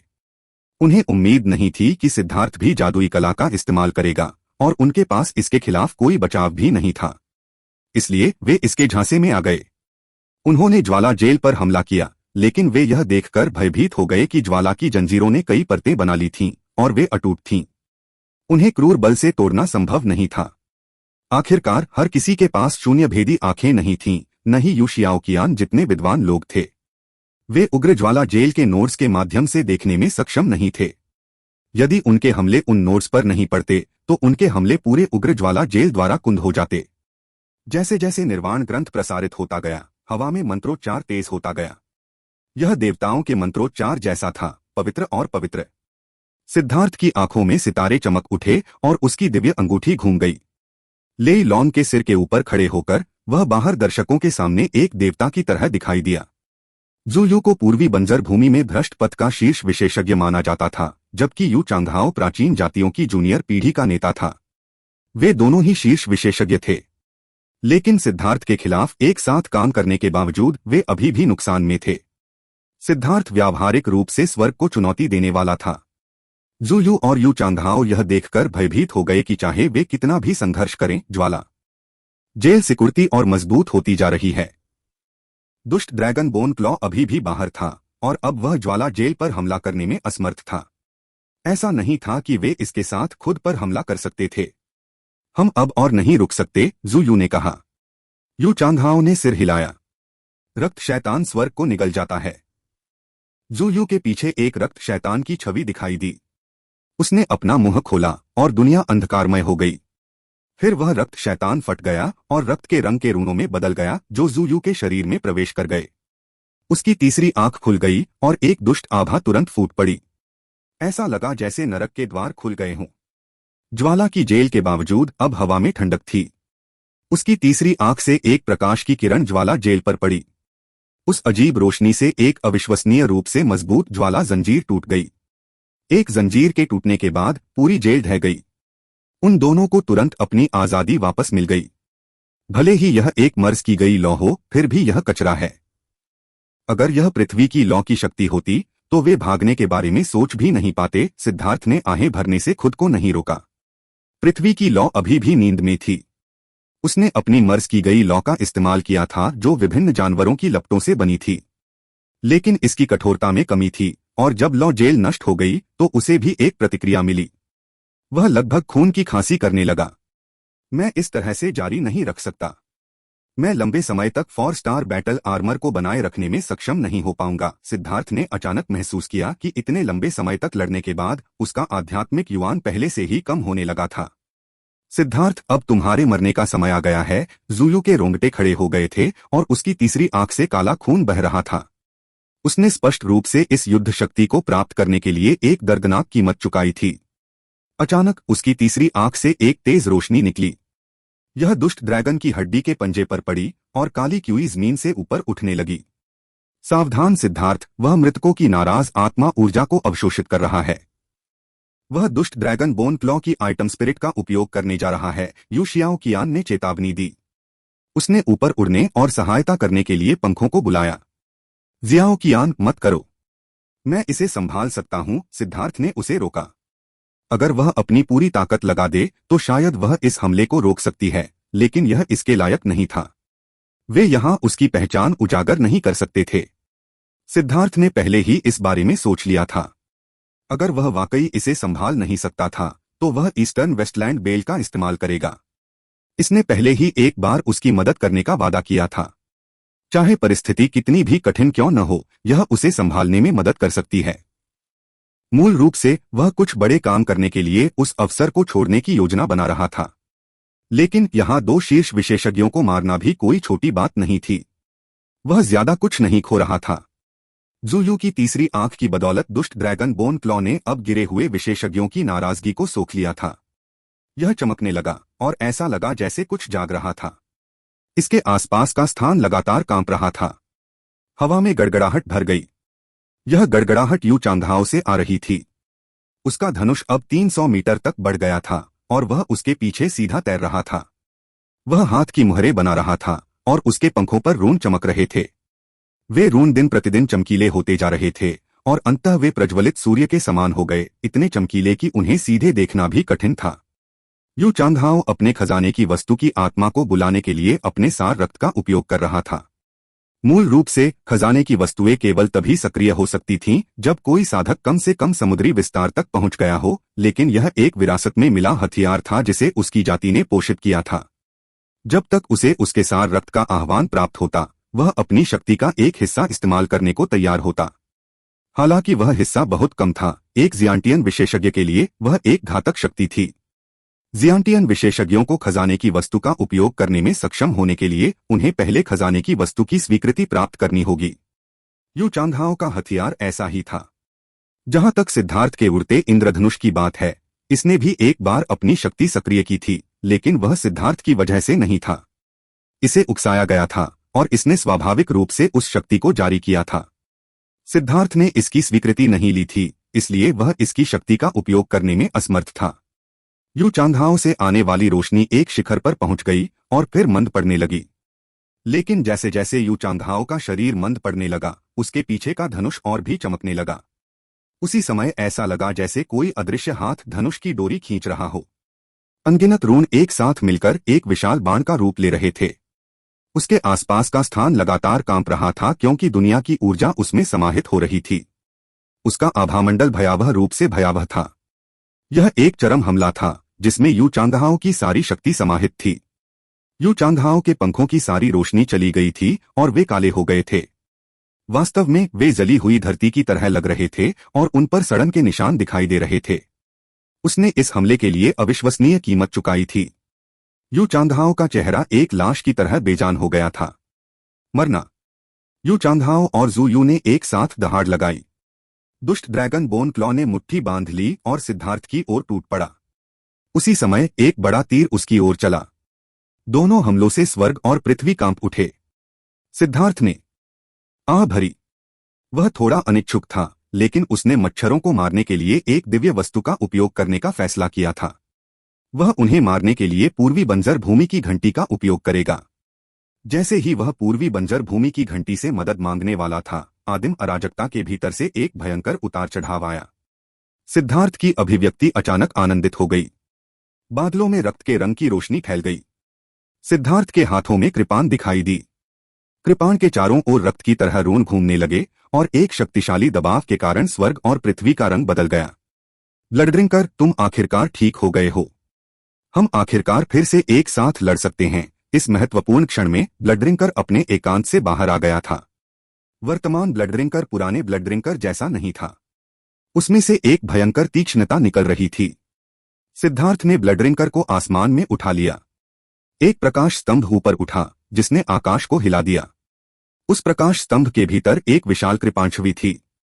कृपांशवी के भीतर अनगिनत रक्तरंग के रून घूम रहे थे और लाखों जानवरों की दहाड़ जैसी आवाजें गूंज रही थीं। तुलना में आकाश धुंधला हो गया। अब जब ब्लड ड्रिंकर ठीक हो गया था तो सिद्धार्थ को उससे और भी ज्यादा जुड़ाव महसूस हो रहा था। वह अब उसकी भावनाओं को और भी ज्यादा साफ साफ समझ सकता था। उसकी ऊर्जा बिना किसी शर्त के ब्लड ड्रिंकर में प्रवाहित हो गई। ब्लड ड्रिंकर गड़गड़ाहट के साथ स्वर्ग और पृथ्वी से गूंज उठा। ऐसा लग रहा था जैसे शून्य उसके अस्तित्व को अनुमति नहीं दे सकता। आसमान को चीर दो। आसमान में मौजूद विशाल कृपाण प्रतिमा नीचे की ओर तेजी से आई। ऐसा लग रहा था जैसे वह तारों की नदी को चीर सकती है। यह इतना प्रभावशाली था कि ऐसा लग रहा था कि इसे कोई नहीं रोक सकता। धमाका। सभी की भयभीत निगाहों के सामने सिद्धार्थ का हमला उनके हड्डी के पंजे और विशाल तीर से टकराया। हवा में अनगिनत दरारें दिखाई दीं। उनकी शक्तियों के कारण शून्य फट रहा था। धरती टूट गई। एक भयानक क्यूई लहर ने पूरी दुनिया को अपनी चपेट में ले लिया। उनके नीचे का पहाड़ तुरंत ही उड़कर टुकड़े टुकड़े हो गया और अनगिनत ताबूत बाहर निकल आए। जल्दी भागो, अचानक एक व्यक्ति चिल्लाया। बैरियर के बाहर खड़े सभी विशेषज्ञ घबरा गए और भाग गए। जैसे ही ताबूत बाहर निकले, बैरियर फट गया। कुछ विशेषज्ञ उन उड़ते हुए ताबूतों की चपेट में आकर मारे गए। वे जहां भी गए वहां खाइयां बन गईं, कुछ तो हजारों मील तक फैली हुई थीं। पहाड़ ढह गया था, अवरोध टूट गया था, यहां तक कि संरचनाएं भी नष्ट हो गई थीं। पहाड़ जहां था वहां सिर्फ एक बहुत बड़ा छेद बचा था। यह अज्ञात था कि दूर बैठे उन दर्शकों में से कितने लोग अभी भी जीवित थे। वैसे भी वे मिट्टी में दबे हुए थे। उन्हें बाहर निकलने के लिए खुदाई करने में कुछ समय लगेगा। हाँ हाँ हाँ हाँ। यू शियाओकियान अपना सिर ढक रही थी। वह हमला बहुत भयानक था। वह सिर्फ अपनी रक्षा के लिए अपनी मूल ऊर्जा का इस्तेमाल कर पाई थी। इसे छिपाने के लिए उसने अपने हाथों से अपना चेहरा ढक लिया था। वह अभी अभी मिट्टी से बाहर निकली ही थी कि उसने सिद्धार्थ की हंसी सुनी। सिद्धार्थ आसमान में खड़ा था। उसके कपड़े फटे हुए थे और वह खून से लथपथ था। वह दुखी दिख रहा था, लेकिन कंधे पर खून के रंग की तलवार रखे होने के कारण वह महान और वीर लग रहा था। उससे 100 मील दूर जू यू और यू चांगहाओ जमीन पर लेटे हुए उसे सदमे से देख रहे थे। वे उस मुठभेड़ में हार गए थे। ब्लड ड्रिंकर को अपने कंधे पर टिकाकर सिद्धार्थ ने उस एहसास को महसूस किया जो उसने लंबे समय से महसूस नहीं किया था। अब ब्लड ड्रिंकर बहुत ताकतवर हो गया था, लेकिन वह इतना ताकतवर नहीं था। अन्यथा उस हमले ने उन दोनों को सीधे मार दिया होता। सिद्धार्थ के लिए सबसे सुखद बात यह थी कि फीनिक्स ब्लड ब्लैक गोल्ड को सोखने के बाद ब्लड ड्रिंकर का वजन भयानक रूप से 30 मिलियन पाउंड तक बढ़ गया था। दूसरे शब्दों में यह अमर युग के 100 कैटी तक पहुंच गया था। यह वजन अभी भी सिद्धार्थ के लिए थोड़ा ज्यादा था, अन्यथा अभी उसका हमला और भी ज्यादा मजबूत होता। लेकिन यह अच्छी बात थी। वह सी एक्सपेंशन की ओर बढ़ने वाला था और उसका एनलाइटनमेंट पैलेस स्टार पूरी संतुष्टि तक पहुंचने वाला था। उस समय ब्लड ड्रिंकर का वजन उसके लिए एकदम सही होगा। भनभनाहट। जैसे ही सिद्धार्थ अपनी खुशी में खोया, अनगिनत रून जमीन से उड़कर हवा में एक विशाल पिंजरे के ऊपरी हिस्से का निर्माण करने लगे। उसी समय दुनिया पर एक भयानक दबाव आया जिससे सिद्धार्थ उछल पड़ा। उसने झट से ज़ुयू और यू चांगहाओ की तरफ देखा और पाया कि वे भी चौंक गए थे। उन सभी ने अपनी सारी ऊर्जा खर्च कर दी थी। अब कोई भी इतना भयानक दबाव नहीं छोड़ सकता था। भिनभिनाहट और तेज हो गई। 3000 मील व्यास में फैली जमीन अचानक उभर आई। पिंजरे में अनगिनत दरारें पड़ गईं। अच्छा नहीं, सिद्धार्थ भागो। वहां एक भयानक अस्तित्व है जो भूमिगत रूप से सील है। तुम्हारी लड़ाई ने शायद अभी अभी इसकी सील का एक हिस्सा तोड़ दिया है और यह बाहर निकलने वाला है, यू शियाओकियान चिल्लाई। उसकी पीठ पर पंख दिखाई दिए और वह सिद्धार्थ की ओर उड़ी और फिर उसे दूर तक खींच लिया। वे इस समय ज़ुयू और यू चांगहाओ को मारने की जहमत नहीं उठा सकते थे। ज़ुयू और यू चांगहाओ के हाव भाव बदल गए। वह भयानक दबाव बढ़ता ही जा रहा था और उन्हें अपनी हड्डियों तक ठंडक महसूस हो रही थी। उस दबाव में स्पष्ट रूप से एक घातक खतरा छिपा हुआ था। उन दोनों ने दूर तक उड़ने के लिए अपनी आखिरी ताकत लगाई, लेकिन उसी क्षण उनके ऊपर का पिंजरा टूट गया। जमीन फट गई। चारों को तुरंत लगा कि अंतरिक्ष धंस रहा है। उन्हें अचानक लगा कि वे उड़कर दूर नहीं जा सकते। अचानक एक भयंकर गर्जना ने धरती को हिलाकर रख दिया। यह उनके कानों में गड़गड़ाहट की तरह था। एक विशाल धधकती हुई आकृति जमीन से बाहर निकली। वह आकृति 300 मीटर ऊंची थी। वह एक बंदर की तरह दिख रही थी, लेकिन उसका चेहरा टेढ़ा था। उसकी आंखें लालटेन की तरह थीं और उसका पूरा शरीर आग की लपटों से ढका हुआ था। यह एक ज्वाला शैतान है, यू जियाओकियान चिल्लाया। ज्वाला शैतान ने दहाड़ लगाई और उसके रून फट गए। उसके केंद्र में आने से 300 मील के भीतर की हर चीज आग के समुद्र में समा गई। सिद्धार्थ चौंक गया और उसने जल्दी से अपनी मर्जी से रक्षा की परतें बनाने के लिए बुलाया। उसी समय वे भागना जारी रखते थे। सिद्धार्थ और यू शियाओकियान भाग रहे थे जब उन्होंने यू चांगहाओ और ज़ुयू की दयनीय चीखें सुनी। अब उन दोनों को भूना जा रहा था। उन्हें बस कुछ जीरा और तीखी मिर्च की जरूरत थी। सिद्धार्थ उन्हें देखने की जहमत नहीं उठा सका। उसने अचानक पाया कि उसकी विलीन लौ मूल रूप से इस लौ के हमले को रोकने में असमर्थ थी। यह जलकर भस्म हो रही थी। लेई लांग, हमारी रक्षा करो। लेई लोंग ने उड़ान भरी और उन दोनों को निगल लिया और भागता हुआ चला गया। लेई लोंग बिजली के रूनों से घिरा हुआ था। बिजली और ज्वाला में विरोधाभासी गुण नहीं थे, इसलिए वह भयानक ज्वाला अस्थायी रूप से उसका कुछ भी करने में असमर्थ थी। वे दोनों आग से बचकर राहत की सांस ले ही रहे थे कि एक विशाल पंजे ने लेई लोंग के शरीर पर बुरी तरह से प्रहार किया। लेई लोंग इस भयानक हमले को सहन करने में असमर्थ था और तुरंत फट गया। सिद्धार्थ और यू शियाओकियान दोनों ने खून की उल्टी की। उस विशाल ज्वाला शैतान ने एक ही हमले में लेई लोंग को चकनाचूर कर दिया था। इससे पहले कि लेई लोंग फिर से संगठित हो पाता, उसके दोनों हाथ उनकी ओर बढ़ते रहे। मुझे जाने दो, यू शियाओकियान ने गहरी सांस ली। अभी वहां अंधीन लपटें लोगों की दृष्टि को अवरुद्ध कर रही थीं। वह अपनी मूल ऊर्जा का उपयोग अपनी जाति रून को सक्रिय करने के लिए कर रही थी। यू शियाओकियान के माथे पर शैतान का चरित्र प्रकट हुआ। उसने अपनी तलवार उठाई और मंत्रोच्चार करने लगी। पूर्वजों की वंशावली, अपने वंशज की पुकार सुनो। मुझे मेरी वंशावली शक्ति प्रदान करो। उसके मंत्रोच्चार के बाद उसकी आंखों में पवित्र प्रकाश चमकने लगा। यू शियाओकियान से एक बहुत बड़ी आभा निकल रही थी। ऐसा लग रहा था जैसे 9 स्वर्गों से ऊपर की सारी ऊर्जा उसके शरीर में भर रही हो। सिद्धार्थ ने पहले भी यू शियाओकियान को इस तरह पूरी ताकत से काम करते देखा था। वह जानता था कि यह ऊर्जा आध्यात्मिक क्यों ही नहीं थी, बल्कि एक ऐसी ऊर्जा थी जिसे उसने पहले कभी नहीं देखा था। इसे यू शियाओकियान ने अपनी मूल ऊर्जा कहा था। उसके पीछे 30 मीटर की ऊंचाई वाली एक भ्रामक आकृति दिखाई दी। पिछली बार सिद्धार्थ ने भी इस आकृति को देखा था, लेकिन इस बार यह अधिक ठोस थी। हालांकि वह उसका चेहरा स्पष्ट रूप से नहीं देख पाया था, लेकिन वह बता सकता था कि यह एक महिला थी। उसके माथे पर एक शैतान का चरित्र भी था। वह महिला यू शियाओकियान की तरह ही तलवार पकड़े हुए थी और उसने यू शियाओकियान की हरकतों का ठीक वैसा ही अनुसरण किया। जब उनकी तलवारें आसमान की ओर तान दी गईं, तो शून्य में अजीब सी लहरें दिखाई दीं। ऐसा लग रहा था जैसे शून्य पानी बन गया हो। शैतान विनाशकारी स्लैश। यू शियाओकियान की तलवार नीचे गिर गई और भ्रामक आकृति की तलवार गड़गड़ाने लगी। स्वर्ग और पृथ्वी भयंकर रूप से मुड़ गए क्योंकि उसकी तलवार भी ज्वाला शैतान के हाथ पर गिर गई। धमाका। यू शियाओकियान के हमले से घायल होने पर फ्लेम डेविल ने एक अजीब सी दहाड़ लगाई। उसकी तलवार ने उसकी खाल को चीर दिया था। खून की धार बह निकली। उसका खून वास्तव में सुनहरा था और जब वह जमीन पर गिरा तो वह रून में बदल गया और कुछ ही देर में गायब हो गया। यू शियाओकियान ने फ्लेम डेविल को घायल करने में कामयाबी हासिल कर ली थी, लेकिन उसे भी एक शक्तिशाली पलटाव बल द्वारा उड़ा दिया गया था। सिद्धार्थ ने जल्दी से उसे पकड़ लिया, लेकिन वह वास्तव में उसे रोकने में असहाय था। वह भी उसके साथ उड़ गया। सिद्धार्थ ने यू शियाओकियान को कसकर पकड़ रखा था और वे पहाड़ से टकरा गए। सिद्धार्थ का खून उसके अंदर उछल पड़ा और वह लगभग खून का एक कौर खांसने लगा। उसने इस सारी ताकत का खामियाजा भुगता था, इसलिए यू शियाओकियान के लिए यह बहुत बेहतर था। घायल ज्वाला शैतान ने एक बार फिर उन दोनों पर हमला किया। उसकी अतुलनीय शक्ति के कारण वे दोनों पीले पड़ गए।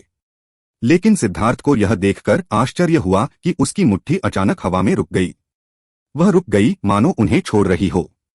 यह अभी भी जंजीरों से बंधा हुआ है। इसकी हमले की सीमा सीमित है। यू शियाओकियान को यह जानकर खुशी हुई। उसने देखा कि इसकी मुट्ठियां स्पष्ट रूप से किसी तरह के बल से पीछे की ओर खींची जा रही थीं। अगर सिद्धार्थ ने अपनी सारी ऊर्जा खर्च नहीं की होती तो अपनी तीक्ष्ण धारणा और 9 सितारा हेगेमॉन बॉडी आर्ट के साथ वह उन दिव्य जंजीरों के अस्तित्व को महसूस करने में सक्षम होता। लेकिन उसकी कमजोर अवस्था के कारण उसकी आध्यात्मिक धारणा में तेजी से गिरावट आई। सिद्धार्थ अभी थोड़ा आराम कर ही रहा था कि अचानक उसने जमीन पर पैर पटका और यू शियाओकियान को अपनी गिरफ्त में लेकर भाग गया। वे बर्फ पर स्लेज की तरह जमीन पर तेजी से दौड़े और तुरंत ही दर्जनों मील दूर दिखाई दिए। वे अभी अपने मूल स्थान से निकले ही थे कि एक शक्तिशाली अग्निश्वास ने उस स्थान को घेर लिया जहां वे थे। फ्लेम डेविल के सांस के हमले से बचने के बाद सिद्धार्थ और यू शियाओकियान दोनों ही अपनी उड़ान के अंत में तीर की तरह थे। उन्हें जल्दी से इस खतरनाक क्षेत्र को छोड़ना पड़ा।